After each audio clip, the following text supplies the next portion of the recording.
Practical ಎರಡು ನಡೀತಾ ಇರುತ್ತೆ. ಪೌರಾಣ ಮತ್ತೆ ಪರಮಾತ್ಮ ಅನುಸಂಧಾನ ಮಾಡಿಕೊಂಡು ಆಚಾರ್ಯ ಹೇಳ್ತಾರೆ, ಎಲ್ಲ ಕೇಳಿಸ್ಕೊತಾರೆ.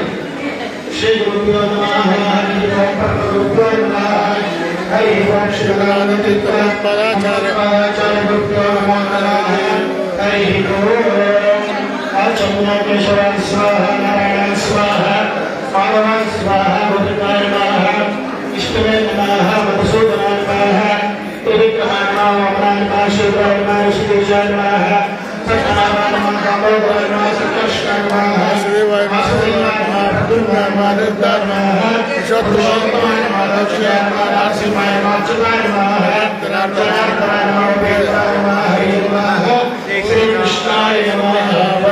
ನಮಸ್ಕಾರ ಪರಬ್ರಹ್ಮ ವಿಷಯ ಪರಮಾತ್ಮ ದೇವತಾಯ ಏಕೈಕ ಸಂತಹರ್ತಾಯ ದೇವೀನಃ ಓಂ ಭೂರ್ಭುವಃ ಸ್ವಃ ಓಂ ಸ್ವಾಹ ಓಂ ಮಾಹ ಓಂ ಜನಾರ್ದನಂ ಸತ್ಯಂ ತತ್ಸವಿತುರ್ವರೆಣ್ಯಂ ಭರ್ಗೋ ದೇವಸ್ಯ ಧೀಮಹಿ ಧಿಯೋ ಯೋ ನಃ ದಕ್ಷಿಣ ಇದು ಹಿಂತಿರುಗಿ ಪರಸ್ಪರಂ ಶಿವೋಷಮೇ ಭಗವತ್ಯಾದಿ ಬ್ರಹ್ಮಣಃ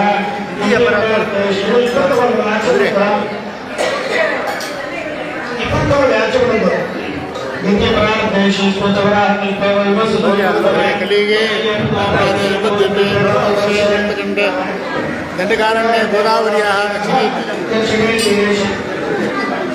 दक्षिणे शालीमान शिवे भगवतावतार रामचंद्र पूर्वतमाने चांद्रमाने श्री शुभकृत नाम संवत्सरे दक्षिणाने हेमंतरत मार्गशीर्ष समास शुक्ल दक्षिणे चतुर्दश्याम शुभि देवाचर वासरस्तोः भौवरा संयुक्तोऽयं वर्णीयं क्षत्र शिवयोग गणचकर्ण एवं गुण विशेष मुचित्रायां शोभितो सर्वदेवतात्मने मुख्य प्राणांतर्गत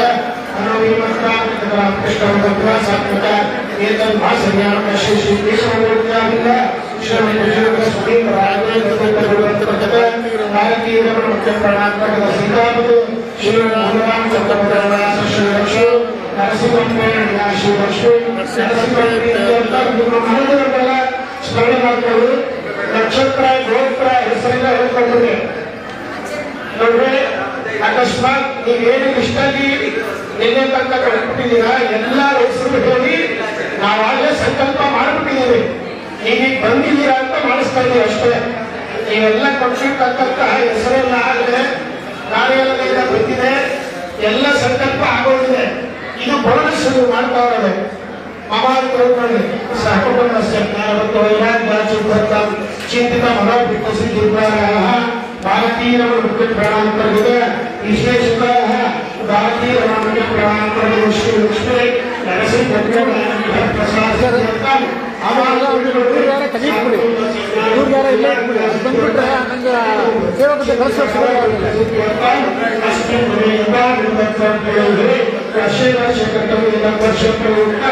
ಹನುಮಂತುರತ ಪೂಜಾಜ್ಞಂ ಆಚಾರ್ಯಮುಖೇನ ಕಾರಯಿಷ್ಯೆ.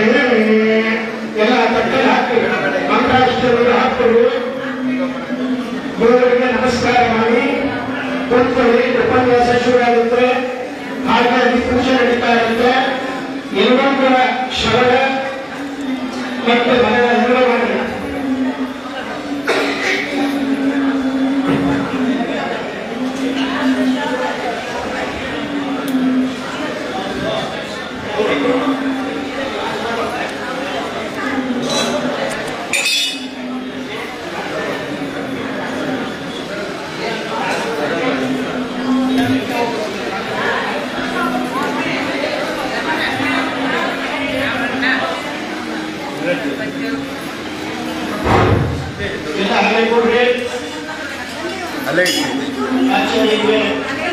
ಸ್ವಾಗತವನ್ನು ಕೊಡುತ್ತಾ ಈ ಕಾರ್ಯಕ್ರಮವನ್ನು ನಡೆಸಿಕೊಳ್ಳಬೇಕು ಅಂತ ಹೇಳಿ ಪ್ರಾರ್ಥನೆ.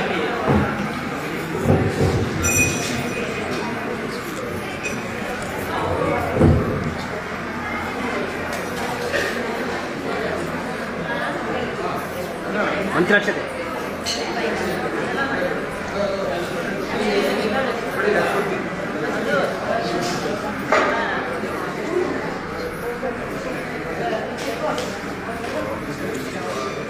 ಸ್ವಲ್ಪ ಮುಂದೆ ಬಂದ್ಬಿಡಿ.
परमगुरुभ्यो नमः।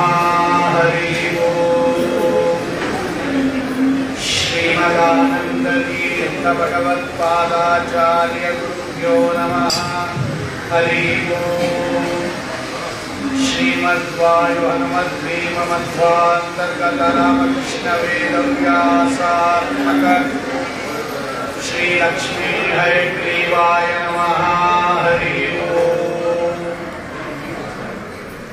करोतु मम कल्याणं हरिः हयमुखाविदः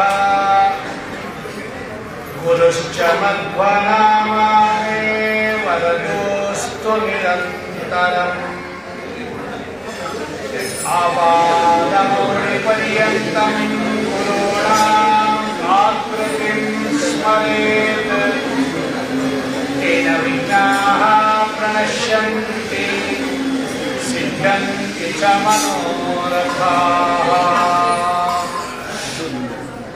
नमस्ते प्राणेश प्रणत विभवाय मणिमगा नमः स्वामिन् राम प्रियतम हनुमन् गुरुगुण नमस्तुभ्यं भीम प्रबलतम कृष्णेष्ठ भगवन् नमः श्रीमन्मध्व प्रदिश सुकृशं नो जय जय। दुर्वा विद्वान्तरवये वैष्णवे त्रिवरेन्दवे श्री राघवेन्द्र गुरवे नमो अत्यन्तदयालवे। श्री गुरुभ्यो नमः। हरि ओम्। मार्गशीर ಶುದ್ಧ ತ್ರಯೋದಶಿ ಹನುಮಂತ ವ್ರತ ಅಂತ ಒಂದು ಜಗತ್ಪ್ರಸಿದ್ಧವಾಗಿರ್ತಕ್ಕಂತಹ ವ್ರತ. ಅದು ನಿನ್ನೆ ದ್ವಾದಶಿ ಇದ್ದಿದ್ದರಿಂದ ಆಚರಣೆ ಇದ್ದಿದ್ದರಿಂದ ಅದು ಆ ಕಾಲದಲ್ಲಿ ಮಾಡಕ್ಕಾಗೋದಿಲ್ಲ. ಇಷ್ಟೊಂದು ದೊಡ್ಡ ಮಟ್ಟದಲ್ಲಿ ಇರುವ ದೃಷ್ಟಿಯಿಂದ ಶ್ರೀಮಠದಲ್ಲಿ ಇವತ್ತು ಹನುಮಂತ ವ್ರತವನ್ನು ಆಚರಿಸ್ತಾ ಇದ್ದೀವಿ. ವಸ್ತುತಸ್ತು ನಿನ್ನೆ ತ್ರಯೋದಶಿ ಇತ್ತು, ಇವತ್ತು ಚತುರ್ದಶಿ ಇದೆ. ಹಾಗಾಗಿ ಇವತ್ತು ಗೀತಾವತ್ಕಾಲ ಪರ್ಯಂತ ಹೋಮಾನ ಹೋಮ ಪಂಚಾಮೃತ ಅಭಿಷೇಕ ಎಲ್ಲ ಸಾಂಗೋಪಾಂಗವಾಗಿ ನಡೆದು ಈಗ ಹನುಮಂತ ವ್ರತ ಪೂಜಾ ಕಾರ್ಯಕ್ರಮ ಅಲ್ಲೇ ಪ್ರಾಣದೇವರ ಸನ್ನಿಧಾನದಲ್ಲಿ, ಹನುಮಂತ ಮುಖ್ಯ ಪ್ರಾಣದೇವರ ಸನ್ನಿಧಾನದಲ್ಲಿ, ನರಸಿಂಹದೇವರ ಸನ್ನಿಧಾನದಲ್ಲಿ ಈಗ ಅದು ಪೂಜಾ ಕಾರ್ಯಕ್ರಮ ನಡೆಯುತ್ತೆ. ಆ ಸಂದರ್ಭದಲ್ಲಿ ಈ ಹನುಮಂತ ವ್ರತದ ಕಥೆಯನ್ನ ಕೇಳಬೇಕು, ಚಿಂತನೆ ಮಾಡಬೇಕು ಅಂತಲೂ ಇದೆ. ಆದ್ದರಿಂದ ಹಾಗೆ ಆ ಪೂಜೆಯನ್ನ ವೀಕ್ಷಿಸ್ತಾ ಈ ಹನುಮಂತ ವ್ರತದ ಕಥೆಯನ್ನು ಕೂಡ ಕೆಲವು ಕಾಲ ಚಿಂತನೆ ಮಾಡಿ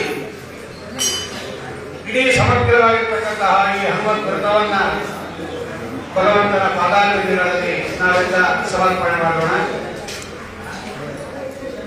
ಭವಿಷ್ಯೋತ್ತರ ಪುರಾಣದಲ್ಲಿ ದಯವಿಟ್ಟು ಯಾರು ಮಾತಾಡಬಾರ್ದು. ಈ ಹನುಮಂತ ವ್ರತದ ಕಥಾ ಇದೆ. ಅರ್ಥಾತ್ ವೇದವ್ಯಾಸ ದೇವರು ಬರೆದಿರ್ತಕ್ಕಂತಹ ಪುರಾಣ ಅದು ಭವಿಷ್ಯೋತ್ತರ ಪುರಾಣ, ರಾಜಸ ಪುರಾಣ. ಅದು ಶ್ರೀನಿವಾಸ ಕಲ್ಯಾಣ ಯಾವ ಪುರಾಣದಲ್ಲಿದೆಯೋ ಅದೇ ಪುರಾಣದಲ್ಲೇನೆ ಈ ಹನುಮಂತ ವ್ರತದ ಕಥಾ ಭಾಗ ಇದೆ. ಹಾಗಾಗಿ ಅದರಲ್ಲಿ ಏನು ವೇದವ್ಯಾಸ ದೇವರು ಬರೆದಿದ್ದಾರೆ ಎನ್ನುವುದನ್ನ, ಯಾಕೆ ಇದನ್ನ ಆಚರಣೆ ಮಾಡಬೇಕು, ಹಿಂದೆ ಯಾರು ಆಚರಣೆ ಮಾಡಿದ್ರು, ಹೆಂಗೆ ಬಂದಿದ್ರು, ಯಾರಿಗೆ ಯಾರು ಉಪದೇಶ ಮಾಡಿದ್ರು, ಏನು ಮಾಡಬೇಕು, ಯಾವ ರೀತಿ ಆಚರಣೆ ಮಾಡಬೇಕು, ಅನುಸಂಧಾನ ಹೇಗಿರಬೇಕು, ಇದೆಲ್ಲವನ್ನು ವೇದವ್ಯಾಸ ದೇವರು ಈ ಭವಿಷ್ಯೋತ್ತರ ಪುರಾಣದಲ್ಲಿ ನಿರೂಪಣೆ ಮಾಡಿಬಿಟ್ಟಿದ್ದಾರೆ. ಎಲ್ಲ ವರ್ಷಗಳಲ್ಲೂ ಕೂಡ ಈ ಕಥೆಯನ್ನು ನಾವು ಕೇಳುತ್ತೀವಿ, ಕೇಳಬೇಕು ಕೂಡ. ಅದು ಒಂದು ವ್ರತದ ಒಂದು ಅಂಗ. ವ್ರತ ಮಹಾತ್ಮೆಯನ್ನ ಕೇಳ್ತಕ್ಕಂಥದ್ದು ಎಲ್ಲ ಪುರಾಣಗಳಲ್ಲೂ ಕೂಡ. ನೈಮಿಷಾರಣ್ಯದಲ್ಲಿ ಸೂತಾಚಾರ್ಯರು ಬಂದಿರೋದು ಸಂಪ್ರದಾಯ. ಪರಮ ಪವಿತ್ರವಾಗಿರ್ತಕ್ಕಂತಹ ಕ್ಷೇತ್ರ. ಅಂತಹ ಕ್ಷೇತ್ರದಲ್ಲಿ ಅದರಲ್ಲೂ ವಿಶೇಷವಾಗಿ ಗಂಗಾ ತೀರದಲ್ಲಿ ಈ ಪುರಾಣ ಹೇಳಿರ್ತಕ್ಕಂಥದ್ದು ಪ್ರಶ್ನೆ ಮಾಡ್ತಾರೆ. ಹೇ ಸೂತಾಚಾರ್ಯರೇ, ಅನೇಕ ವ್ರತಗಳನ್ನ ನಮಗೆ ನೀವು ಹೇಳಿದ್ದೀರ, ಅದೆಲ್ಲ ಬಿಟ್ಟು ಇನ್ಯಾವುದಾದ್ರೂ ಒಂದು ವ್ರತ ಇದ್ದರೆ ದಯಮಾಡಿ ನಮಗೆ ತಿಳಿಸ್ಕೊಡ್ರಿ ಅಂತ ಅವರು ಪ್ರಶ್ನೆ ಮಾಡ್ತಾರೆ. ವದನೋ ವದತಾಂಬರ, ಈಗ ಹೇಳಿರ್ತಕ್ಕಂತಹ ವ್ರತಗಳನ್ನು ಬಿಟ್ಟು ಇನ್ಯಾವುದಾದ್ರೂ ಒಂದು ಉತ್ತಮೋತ್ತಮವಾಗಿರ್ತಕ್ಕಂತಹ ವ್ರತ ಇದ್ದರೆ ದಯಮಾಡಿ ನಮಗದನ್ನು ಉಪದೇಶ ಮಾಡಿ ಅಂತ ಶೌನಕಾದಿ ಎಲ್ಲ ಮಹರ್ಷಿಗಳು ಕೂಡ ರೋಮಹರ್ಷಣರ ಮಕ್ಕಳು ಸೂತಾಚಾರ್ಯರು, ಉಗ್ರಶ್ರವ ಸೂತಿ ಅಂತ ಕರೀತಾರೆ ಅವರಿಗೆ, ಅವರನ್ನ ಪ್ರಶ್ನೆ ಮಾಡ್ತಾರೆ. ಆಗ ಸೂತಾಚಾರ್ಯರು ಪರಮ ಮಂಗಳಕರವಾಗಿರ್ತಕ್ಕಂತಹ ಅತ್ಯುತ್ತಮವಾಗಿರ್ತಕ್ಕಂತಹ ಈ ವ್ರತವನ್ನ ಅವರಿಗೆ ಉಪದೇಶ ಮಾಡ್ತಾರೆ. ವ್ರತಾನಾಂ ಉತ್ತಮ ವ್ರತ ಅವರೇ ಹೇಳ್ತಾರೆ. ಉತ್ತಮೋತ್ತಮವಾಗಿರ್ತಕ್ಕಂತಹ ನಿಮಗೆ ಒಂದು ವ್ರತವನ್ನ ಹೇಳ್ತೀನಿ. ಬರೀ ಬ್ರಾಹ್ಮಣರು ಮಾತ್ರ ಅಲ್ಲ, ಬ್ರಾಹ್ಮಣ, ಕ್ಷತ್ರಿಯ, ವೈಶ್ಯ, ಶೂದ್ರ 4 ವರ್ಣದವರು ಮಾಡಬೇಕಾಗಿರ್ತಕ್ಕಂತಹ ಪರಮ ಪಾವನವಾಗಿರ್ತಕ್ಕಂತಹ ಅತಿ ಮಂಗಳಕರವಾಗಿರ್ತಕ್ಕಂತಹ ಮಂಗಳಪ್ರದವಾಗಿರ್ತಕ್ಕಂತಹ ಅತಿ ಗೋಪ್ಯವಾಗಿರ್ತಕ್ಕಂತಹ ಅತಿ ರಹಸ್ಯವಾಗಿರ್ತಕ್ಕಂತಹ ಒಂದು ವ್ರತ ಇದೆ. ಅದನ್ನು ನಿಮಗೆ ಹೇಳ್ತೀನಿ ಎಂಬುದಾಗಿ ಉತ್ತಮವಾಗಿರ್ತಕ್ಕಂತಹ, ಇವತ್ತು ನಾವು ಏನೇನು ಸಮಸ್ಯೆಗಳನ್ನ ಎದುರಿಸ್ತಾ ಇದ್ದೀವಿ ಎಲ್ಲದಕ್ಕೂ ಪರಿಹಾರ ಇದು ಹನುಮತ್ ವ್ರತ. ಅಲ್ಲಿ ಇದೆ ಒಂದು ಆಯಸ್ಸು, ಆರೋಗ್ಯ, ಪುತ್ರ ಪೌತ್ರ, ವಿದ್ಯೆ, ಇಷ್ಟು ಕೊಡಿಸುತ್ತೆ ನೋಡಿ. ಹಾಗಾಗಿ ಏನೇನೋ ಅಭಿಷ್ಟಗಳಿದೆ. ಇವತ್ತು ಆರೋಗ್ಯ ಮುಖ್ಯವಾಗಿ ಬೇಕಾಗಿರ್ತಕ್ಕಂಥದ್ದು, ಸತ್ಸಂತಾನಾದಿಗಳು, ವಿವಾಹ ಭಾಗ್ಯ, ಇದೆಲ್ಲವನ್ನ ಕೊಡ್ತಕ್ಕಂತಹ ಸುಂದರವಾದ ವ್ರತ. ಆ ಕಥೆಯನ್ನು ನಿಮಗೆ ಹೇಳ್ತೀನಿ, ಕೇಳಿ ಅಂತ ಸಾವಧಾನ ಮನಾಶ್ವರು ಬೇರೆ ಪುರಾಣದಲ್ಲಿ ಹೇಳುವಾಗ ಹೇಳುತ್ತಾರೆ. ಕಥಾ ಕೇಳಿದಾಗ ಪುಣ್ಯ ಬರಬೇಕಾದ್ರೆ ಏಕಾಗ್ರ ಚಿತ್ತತೆ ಇರಬೇಕು.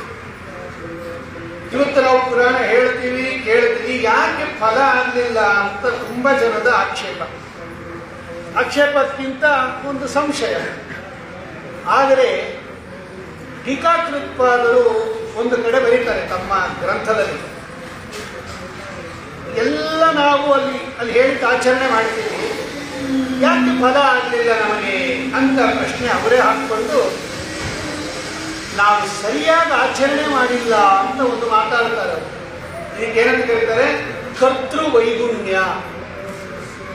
ಕರ್ತೃಗಳಾಗಿರ್ತಕ್ಕಂಥ ನಾವು, ಅಂದ್ರೆ ಯಾರು ಪೂಜೆಯನ್ನ ಮಾಡ್ತೀವಿ ಅಥವಾ ಯಾರು ಹೋಮವನ್ನ ಮಾಡ್ತೀವಿ, ಯಾರು ಪ್ರವಚನ ಹೇಳ್ತೀವಿ, ಕೇಳ್ತೀವಿ, ಇಲ್ಲಿ ಏನೋ ದೋಷ ಇದೆ ಅಂತಾರೆ ಟೀಕಾಕೃತ್ಪಾದರು. ಈಗ ಸ್ವಿಚ್ ಹಾಕಿದ್ರೆ ಲೈಟ್ ಬರಬೇಕು. ನೀವು ಸ್ವಿಚ್ ಹಾಕಿ ಲೈಟ್ ಬರಲಿಲ್ಲ ಅಂದ್ರೆ ಬಲ್ಬ್ ಹೋಗಿದೆ ಅಂತ ಅರ್ಥ, ಅಥವಾ ಕನೆಕ್ಷನ್ ಹೋಗಿದೆ ಅಂತ ಅರ್ಥ, ಅಥವಾ ಸ್ವಿಚ್ ಅಲ್ಲಿ ಪ್ರಾಬ್ಲಮ್ ಇದೆ ಅಂತ ಅರ್ಥ.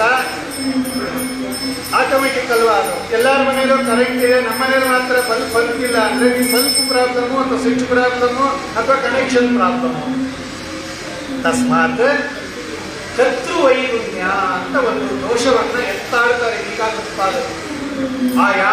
ಆ ದೋಷವನ್ನ ನಾವು ಇಟ್ಕೋಬಾರ್ದು. ನಿಮ್ಮಲ್ಲಿ ದೋಷ ಇದ್ರೆ ಅದು ಎಂಥ ಪರಮ ಪವಿತ್ರ ವ್ರತ ಆಗಲಿ ಅಥವಾ ಅದು ಎಂಥ ಪರಮ ಪವಿತ್ರ ಕಥೆ ಆಗಲಿ, ಅದು ನಿಮ್ಮ ಮೇಲೆ ಪರಿಣಾಮ ಬೀರೋದಿಲ್ಲ. ಕರೆಂಟ್ ಇದ್ರೂ ಕೂಡ ನಿಮ್ಮ ಬಲ್ಬು ಹತ್ತುತ್ತಾ ಇಲ್ಲ. ನೀವು ಅಲ್ಲಿ ಬೋರ್ಡ್ ಮೇಲೆ ಕಂಪ್ಲೇಂಟ್ ಮಾಡೋದಿಲ್ಲ, ಕರೆಂಟ್ ಇಲ್ಲ ನಮ್ಮ ಏರಿಯಾದಲ್ಲಿ ಅಂತ. ಯಾಕೆ ಪಕ್ಕದ ಮನೆಯಲ್ಲೆಲ್ಲ ಇದೆ. ನಿಮ್ಮ ಮನೆ ಬಲ್ಬ್ ಯಾಕೆ ಹತ್ತಾ ಇಲ್ಲ ಅಂದ್ರೆ ಬಲ್ಬ್ ರಿಪೇರಿ ಮಾಡ್ಕೋಬೇಕು ನೀವು. ಹಾಗೆ ನಾವು ಒಳಗಡೆ ರಿಪೇರಿ ಆಗುವ ತನಕ ಯಾವ ವ್ರತವು ಯಾವ ನೇಮವು ನಮ್ಮ ಮೇಲೆ ಪರಿಣಾಮ ಬೀರೋದಿಲ್ಲ ಅಂತ ನಾನಲ್ಲ, ಟೀಕಾಕೃತ್ಪಾದರು ಆಡ್ತಾರೆ ಈ ಮಾತನ್ನ. ಕರ್ಮ ವೈಗುಣ್ಯ, ಕರ್ತೃ ವೈಗುಣ್ಯ, ಕಾಲ ವೈಗುಣ್ಯ, ವಸ್ತು ವೈಗುಣ್ಯ. ಪದಾರ್ಥದಲ್ಲಿ ಲೋಪ, ಕಾಲದಲ್ಲಿ ಲೋಪ, ಕರ್ತೃವಿನಲ್ಲಿ ಲೋಪ, ಅನುಸಂಧಾನದಲ್ಲಿ ಲೋಪ, ತಸ್ಮಾತ್ ಫಲದಲ್ಲಿ ವ್ಯತ್ಯಾಸ. ಹಾಗಾಗಿ ಶ್ರೀನಿವಾಸ ಕಲ್ಯಾಣವನ್ನು ಹೇಳೋ ಕಾಲಕ್ಕೆ ಸೂತಾಚಾರ್ಯರು ಈ ಮಾತಾಡ್ತಾರೆ, ಸಾವಧಾನ ಮನಃಶೃಣು. ಯಾವುದೇ ಕಥೆಯನ್ನು ಕೇಳುವಾಗ ನಾವಿಲ್ಲಿ ಕೂತಿದ್ರೆ ಸಾಲದು, ನಮ್ಮ ಮನಸ್ಸನ್ನು ಇಲ್ಲೇ ಕೂಡಿಸ್ಬೇಕು. ನಾವು ಫಿಸಿಕಲ್ ಆಗಿ ಇಲ್ಲಿ ಕೂತಿರ್ತೀವಿ, ಮನಸ್ಸನ್ನು ಎಲ್ಲೋ ಕಳಿಸ್ಬಿಟ್ಟಿರ್ತೀವಿ. ಫಿಸಿಕಲ್ಗಲ್ಲ ಭಗವಂತ ಪದ ಇಟ್ಕೊಡೋದು, ಫಲ ಕೊಡೋದು, ಮನಸ್ಸಿಗೆ ಫಲ ಕೊಡೋದು, ಅನುಸಂಧಾನಕ್ಕೆ ಫಲ ಕೊಡೋದು. ನಾವು ಮಾತ್ರ ಇಲ್ಲಿದ್ದು ಮನಸ್ಸು ಎಲ್ಲೆಲ್ಲೋ ಹೋಗಲಿ ಅಂದ್ರೆ ಹಂಗೆ ತಿರ್ಗಕ್ ಬಿಡಬಾರ್ದು. ಸ್ಪಷ್ಟವಾಗಿ ಹೇಳ್ತಾನೆ ಭಗವದ್ಗೀತೆಯಲ್ಲಿ ಭಗವಂತ, ಮನಸ್ಸು ಇಲ್ಲಿಡ್ಬೇಕು. ಸಾವಧಾನ ಮನ, ಅವಧಾನ ಅಂದ್ರೆ ಏಕಾಗ್ರ ಚಿತ್ತತೆಯಿಂದ ಕೇಳ್ರಿ.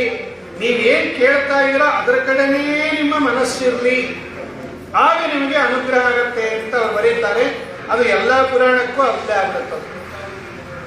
ಸೂತಾಚಾರ್ಯ ಹೇಳ್ತಾರೆ, ನಿಮ್ಗೊಂದು ಸುಂದರವಾದ ವ್ರತ ಹೇಳ್ತೀನಿ ಕೇಳಿ. ಎಲ್ಲ ನಿಮ್ಮ ಸಮಸ್ಯೆಗಳಿಗೆ ಹೇಳಿ ಮಾಡಿಸಿದಂತ ಅವತ್ತೇ ಭಗವಂತ ಹಿಂದೆನೇ ವ್ಯಾಸರೂಪದಿಂದ ಬರೆದಿರ್ತಕ್ಕಂಥ ಸುಂದರ ಕಥಾ. ಪಾಂಡವರು ವನವಾಸ ಮಾಡ್ತಾ ಇದ್ದಾಗ ದ್ವೈತವನ ಅಂತ ಒಂದು ವನದಲ್ಲಿರ್ತಾರೆ. ಆ 12 ವರ್ಷ ವನವಾಸ, 1 ವರ್ಷ ಅಜ್ಞಾತವಾಸ ಅಂತ ಒಪ್ಪಂದ ಆಗಿರುತ್ತೆ. ಆ 12 ವರ್ಷ ವನವಾಸದ ಅವಧಿಯಲ್ಲಿ ನಾನಾ ವನಗಳಲ್ಲಿ ಅವರು ಇರ್ತಾರೆ. ಹಾಗೆ ಒಂದು ದ್ವೈತವನ ಅಂತ ಒಂದು ವನ, ಅತ್ಯಂತ ಸುಂದರವಾದ ವನ. ಯಾಕೆಂದ್ರೆ ಆ ವನದಲ್ಲಿ ಅನೇಕ ತಪಸ್ವಿಗಳಿದ್ದರಂತೆ, ಅನೇಕ ಅನ್ನದಾನಗಳು ನಡೀತಾ ಇತ್ತು. ಒಳ್ಳೆ ಉತ್ಕೃಷ್ಟವಾಗಿರ್ತಕ್ಕಂತಹ ಧರ್ಮರಾಜರು ಪಾಂಡವರು ಇದ್ದ ಕಡೆ ಏನೇನೇನೇನೇನೇನೂ ಕಷ್ಟ ಇಲ್ಲ.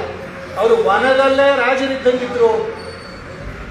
ಸಾವಿರಾರು ಸನ್ಯಾಸಿಗಳು, ಸಾವಿರಾರು ಬ್ರಾಹ್ಮಣರಿಗೆ ನಿತ್ಯ ಭೋಜನ, ಪಾಠ, ಪ್ರವಚನ, ಚಿಂತನ, ಅಧ್ಯಯನ ವೈಭವದಿಂದ ಇದ್ರು. ಯಾಕೆ ಅಂದ್ರೆ ಒಂದು ಸಲ ನಾವು ಪರಮಾತ್ಮನ ಭಕ್ತರು ಅಂತ ಭಗವಂತ ಒಪ್ಕೊಂಡ್ಬಿಟ್ರೆ ನೀವು ಎಲ್ಲೇ ಇರಲಿ ರಾಜರಂತೆ ಇರಬಹುದು. ಭಗವಂತನಿಂದ ಆಚೆಗೆ ಬಂದ್ಬಿಟ್ವಿ ಅಂದ್ರೆ ನೀವು ಅರಮನೆಯಲ್ಲಿದ್ರೂ ಕೂಡ ಭಿಕಾರಿಗಳಿದ್ದಂಗೆ ಇರ್ತೀವಿ. ನಮಗೆ ಕಾಯಿಲೆ ಬಂದ್ಬಿಟ್ರೆ ಅರಮನೆಯಲ್ಲಿದ್ರೇನು ಸೆರೆಮನೆಯಲ್ಲಿದ್ರೇನು? ಅರಮನೆ ವೈಭವ ಅನುಭವಿಸೋದಕ್ಕೆ ನಮಗೆ ಆರೋಗ್ಯ ಬೇಕಲ್ವಾ? ಆರೋಗ್ಯವಂತರಾಗಿದ್ರೆ, ಮನಸ್ಸು ಚೆನ್ನಾಗಿದ್ರೆ, ಕಾಡಲ್ಲಿದ್ರು ಪಾಂಡವರು ಅಲ್ಲೇ ವೈಭವದಿಂದ ಬಾಳ್ತಾ ಇದ್ರು. ಇವರು ವರ್ಣನೆ ಮಾಡಿದ್ದಾರೆ. ಒಳ್ಳೆ ಪ್ರಾಣಿಗಳು, ಒಳ್ಳೆ ಪಕ್ಷಿಗಳು, ಶೋಭಾಯಮಾನವಾದ ಧ್ವನಿಗಳು, ಮಂಗಳಕರವಾದ ಶಾಸ್ತ್ರಗಳು, ವೇದಘೋಷಗಳು, ಒಳ್ಳೆ ಉತ್ಕೃಷ್ಟವಾಗಿರ್ತಕ್ಕಂತಹ ಭಾಗವತಾದಿ ಪುರಾಣಗಳು. ಪಾಂಡವರು ವೈಭವದಿಂದ ಇತ್ತು. ಯಾಕೆ ಅಂದ್ರೆ ಕೃಷ್ಣನನ್ನ ಅಷ್ಟು ಚೆನ್ನಾಗಿ ಭಕ್ತಿಯಿಂದ ವಶ ಮಾಡ್ಕೊಂಡಿದ್ರು. ಜನಸ್ಯ ಕೃಷ್ಣ ವಿಮುಖಸ್ಯ ದೈವ ಅಧರ್ಮಶೀಲಸ್ಯ ಸುದುಃಖಿತಸ್ಯ ಅನುಗ್ರಹ ಏವ ಚರಂತಿ ಗುಣಂ ಭೂತಾನಿ ಭವ್ಯಾನಿ ಜನಾರ್ದನಸ್ಯ.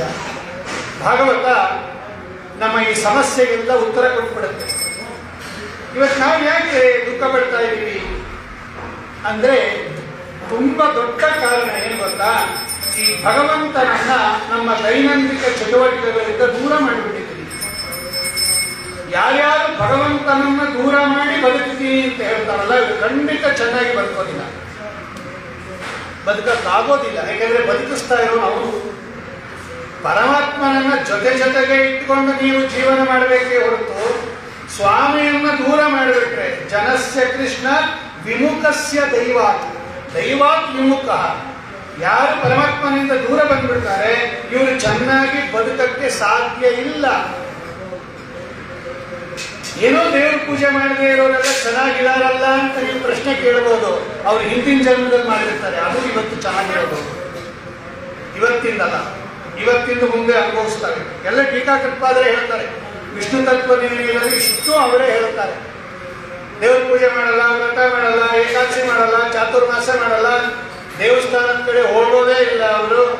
ಆದರೂ ಎಲ್ಲ ಚೆನ್ನಾಗಿದಾರಲ್ಲ, ಆನಂದವಾಗಿದ್ದಾರೆ, ದೊಡ್ಡ ದೊಡ್ಡ ಫ್ಲಾಟಲ್ಲಿದ್ದಾರೆ, ಬೆಳ್ಳಿ ಬಂಗಾರ ಇದೆ, ಕಾರ್ ಇದೆ, ಎಲ್ಲ ಸಕಲ ಸವಲತ್ತು ಇದೆಯಲ್ಲ. ಅಂದ್ರೆ ಇದೆಲ್ಲ ಹಿಂದಿನ ಜನ್ಮದಲ್ಲಿ ಮಾಡಿದ ಪುಣ್ಯದ ಪ್ರಭಾವ. ಇವತ್ತು ಮಾಡದೇ ಇರೋದಕ್ಕೆ ಮುಂದೆ ಕಾದಿದೆ ಅಂತ ಟೀಕಾ ತಪ್ಪಾಗುತ್ತೆ. ಹಾಗಾಗಿ ಅವರನ್ನ ನೋಡಿ ಅವರನ್ನ ಮಾಡೋದು ಮಾಡ್ಕೋಬೇಕು. ಪಾಂಡವರನ್ನ ನೋಡಿ, ಅವರು ಕಾಡಲ್ಲಿದ್ದಾಗಲೂ ಕೃಷ್ಣ ಸ್ಮರಣೆ ಮಾಡ್ತಾ ಇದ್ರು, ಇಂದ್ರಪ್ರಸ್ಥದಲ್ಲಿದ್ದಾಗಲೂ ಭಗವಂತನ ಸ್ಮರಣೆ ಮಾಡ್ತಾ ಇದ್ರು. ಧರ್ಮರಾಜ ಅಪೀಪಲತ್ ಕೃಷ್ಣೋತ್ತಮಾರ್ಗೇಣ, ಭಾಗವತ ಒತ್ತಿ ಹೇಳುತ್ತೆ. ಯಾವಾಗಲೂ ಕೃಷ್ಣನನ್ನ ಸ್ಮರಣೆ ಮಾಡ್ತಾ ಧರ್ಮರಾಜ ರಾಜ್ಯಭಾರ ಮಾಡ್ತಾ ಇದ್ದ. ಅವನು ರಾಜ್ಯಭಾರ ಮಾಡ್ತಾ ಇದ್ದ. ನಾವು ಮನೆ ಯೋಗಕ್ಷೇಮ ನಾವು ನೋಡ್ಕೊಂಡ್ರೆ ಸಾಕು, ನಮ್ಗೆ ಅದೇ ರಾಜ್ಯ.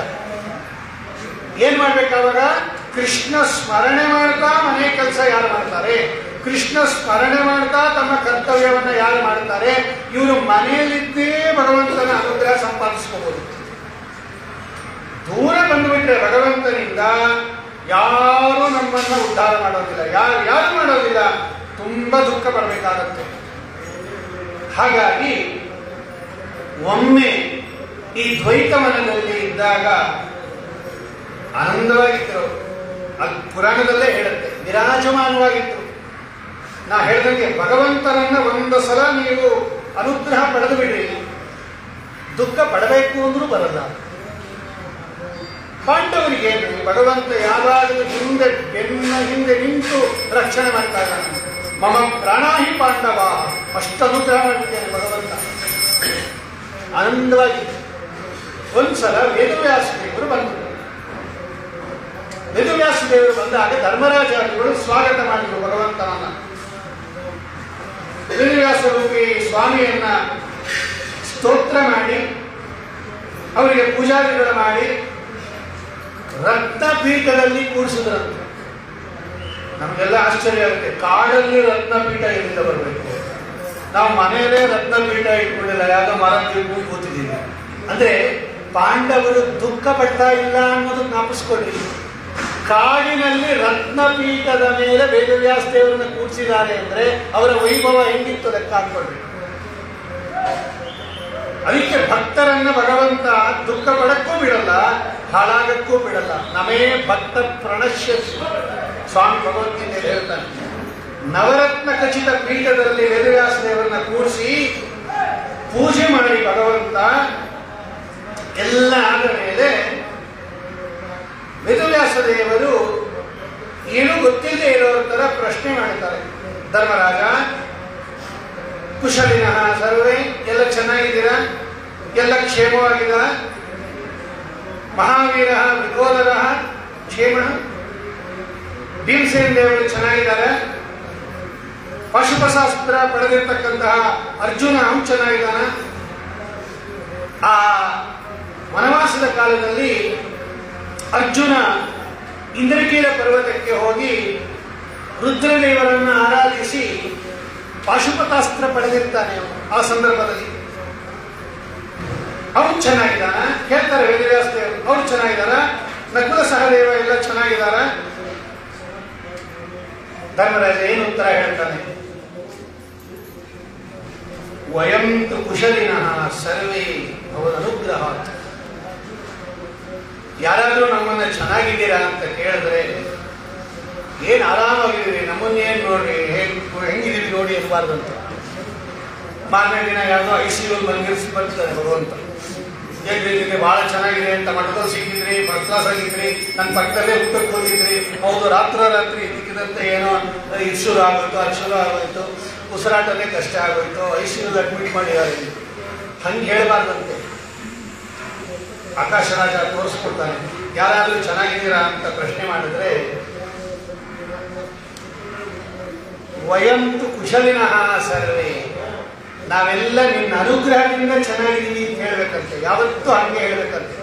ಸರ್ವ ಮಂಗಳ ಅಸ್ಮಾಕಂ ತ್ವತ್ಪ್ರಸಾದೇನ ಕೇಶವ. ಆ ಆಕಾಶರಾಜ ಹೇಳ್ತಾನೆ. ಆಕಾಶರಾಜ ಚೆನ್ನಾಗಿದ ಕೇಳಿದ್ರೆ ಆಕಾಶರಾಜ ಹೇಳ್ತಾನೆ, ನಿನ್ನ ಅನುಗ್ರಹದಿಂದ ನಾವೆಲ್ಲ ಚೆನ್ನಾಗಿದ್ದೀವಿ. ಹಿಂಗೆ ಹೇಳ್ಬೇಕಂತೆ. ನಾವು ಅದಕ್ಕೆ ಪುರಾಣದಲ್ಲಿ ಆ ಶ್ಲೋಕಗಳೆಲ್ಲ ಯಾಕೆ ಬರೆದಿರ್ತಾರೆ ಅಂದ್ರೆ, ನಿಮ್ಗೆ ಯಾರನ್ನ ಕೇಳಿದ್ರೆ ನೀವು ಹಿಂಗೆ ಹೇಳ್ರಿ ಅಂತ. ಅದು ಶಿಕ್ಷಣಕ್ಕೋಸ್ಕರ ಬರೆದಿರೋದು. ಅವ್ರು ಹಂಗೆ ಹೇಳಿ ನಾವು ಹಿಂಗೆ ಹೇಳೋದು ಅಂತಲ್ಲ. ಸರ್ವಮಂಗಳಮಸ್ಮಾಕಂ ತ್ವತ್ಪ್ರಸಾದೇನ ಕೇಶವ. ಹೇ ಬ್ರಹ್ಮರುದ್ರಾದಿ ವಂದ್ಯ, ನಿನ್ನ ಅನುಗ್ರಹದಿಂದ ನಾವೆಲ್ಲ ಚೆನ್ನಾಗಿದ್ದೀವಿ. ನೀ ಚೆನ್ನಾಗಿ ಇಟ್ಟಿದ್ಯಾ, ನಾವು ಚೆನ್ನಾಗಿದ್ದೀವಿ. ಇಟ್ಟಂಗೆ ಇರೋದೇನೋ ಹರಿಯ ಅದೇ ತರ ಬರೆದಿರೋದು ಶ್ರೀಪಾದರಾಜರು. ನೀ ಇಟ್ಟಿದ್ಯಾ, ಇದ್ದೀವಿ. ನಾಳೆ ನೀನು ಹೆಂಗಿಟ್ಟಿರ್ತೀಯೋ ಹಂಗಿರ್ತೀನಿ. ಧರ್ಮರಾಜ ಧರ್ಮದ ಸಂಕೇತ. ಧರ್ಮವನ್ನು ನಡೆಸೋದ್ರಲ್ಲಿ ಅಗ್ರಗಣ್ಯ ಅವನು ಧರ್ಮರಾಜ. ಆಚಾರ್ಯ ಬರೀತಾರೆ ತಾತ್ಪರ್ಯ ನಿರ್ಣಯದಲ್ಲಿ, ಧರ್ಮರಾಜ ಧರ್ಮದ ಸಂಕೇತ. ನಾವು ಮೊದಲು ಧರ್ಮಿಷ್ಠರಾಗಿರಬೇಕು, ಆಮೇಲೆ ವೈರಾಗ್ಯ ಜ್ಞಾನ ಭಕ್ತಿ ಪಡೆದಿರಬೇಕು. ಭೀಮಸೇನ ದೇವರ ಸಂಕೇತ ಅದು. ನಾವು ಪಾಂಡವರು ನಾವೇ ಆಗಬೇಕು, 5 ಜನ ಪಾಂಡವರು ನಾವೇ ಆಗಬೇಕು. ಧರ್ಮ ಪರಿಪಾಲನೆ ಮಾಡಿದವರೆಲ್ಲ ಧರ್ಮರಾಜರು. ಜ್ಞಾನ ಭಕ್ತಿ ವೈರಾಗ್ಯ ಇಟ್ಕೊಂಡವರೆಲ್ಲ ಭೀಮಸೇನ ದೇವರು. ಶ್ರವಣ ಮನನ ವಿಧಿಧ್ಯಾಸನ ಇಟ್ಕೊಂಡ್ರೆ ಅರ್ಜುನ. ಶೀಲ ಇಟ್ಕೊಂಡ್ರೆ ನಕುಲ. ವಿನಯ ಇಟ್ಕೊಂಡ್ರೆ ಸಹದೇವ.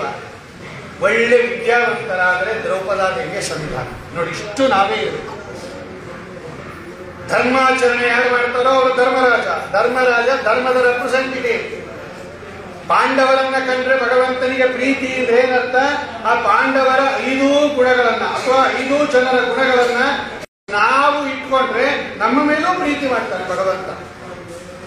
ಇದಕ್ಕೆ ಮನ್ವಾದಿ ಅರ್ಥ ಅಂತ ಒಂದು ಸುಂದರ ಅರ್ಥವನ್ನು ಬರೀತಾರೆ ಶ್ರೀಮದಾಚಾರ್ಯರು. The characters what they represent, ಇದಕ್ಕೆ ಮನ್ವಾದಿ ಅಂತ ಕರೀತಾರೆ. ಯಾವ ಯಾವ ಪಾತ್ರ ಯಾವ ಯಾವ ಆ ಧರ್ಮವನ್ನು ಪ್ರತಿಪಾದನೆ ಮಾಡುತ್ತೆ. ಧರ್ಮರಾಜ ಧರ್ಮ ಪ್ರತಿಪಾದನೆ ಮಾಡ್ತಾನೆ.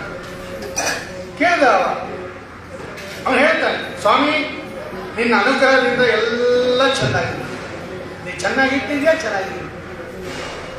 ಆಗ ವೇದವ್ಯಾಸದೇವರು ಹೇಳ್ತಾರೆ,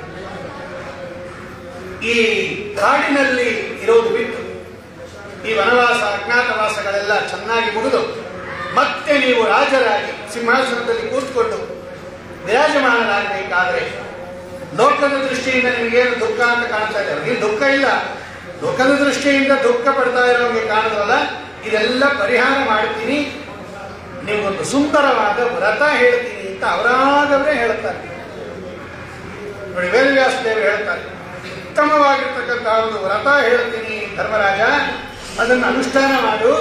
ಈ ಎಲ್ಲ ನಿನ್ನ ದುಃಖಗಳು ಏನಿದೆ, ಮೇಲ್ನೋಟಕ್ಕೆ ದುಃಖಗಳಂತೆ ಕಾಣುತ್ತಲ್ಲ, ಎಲ್ಲ ಪರಿಹಾರ ಆಗ್ಬಿಡುತ್ತೆ ಎಂದಾಗ ಧರ್ಮರಾಜ ಹೇಳ್ತಾನೆ, ಯಾವುದದು ವ್ರತ, ಯಾವ ದೇವತೆಯನ್ನ ಪೂಜೆ ಮಾಡಬೇಕು, ಯಾವ ತಿಂಗಳಲ್ಲಿ ಮಾಡಬೇಕು, ಯಾರು ಮಾಡಿದ್ದಾರೆ, ಅದರ ನಿಯಮಗಳೇನು, ಅದರ ಕ್ರಮ ಏನು, ಎಲ್ಲ ಸ್ವಾಮಿ ಹೇಳಿ ಎಂಬುದಾಗಿ ಧರ್ಮರಾಜ ವೇದವ್ಯಾಸದೇವರನ್ನ ಕೇಳಿದಾಗ ಆಗ ವೇದವ್ಯಾಸದೇವರು ಹೇಳ್ತಾರೆ, ಶೃಣು ರಾಜೇಂದ್ರ, ಉತ್ತಮೋತ್ತಮ ವ್ರತ, ಉತ್ತಮವಾಗಿರ್ತಕ್ಕಂಥ ಒಂದು ವ್ರತವನ್ನು ನಿಮಗೆ ಹೇಳ್ತೀನಿ. ವ್ರತ ಉತ್ತಮ ವ್ರತ ಹನುಮತ್ ವ್ರತ ಅಂತಾರೆ. ನೋಡಿ, ಹನುಮತ್ ವ್ರತ ಅಂತ ಒಂದು ವ್ರತ ಇದೆ. ಅದನ್ನ ಸ್ಮರಣೆ ಮಾಡಿದ್ರೆ ಸಾಕು, ಕಾರ್ಯಸಿದ್ಧಿ, ನಾತ್ರ ಸಂಶಯ, ಸಂದೇಹನೇ ಪಡಬೇಡ.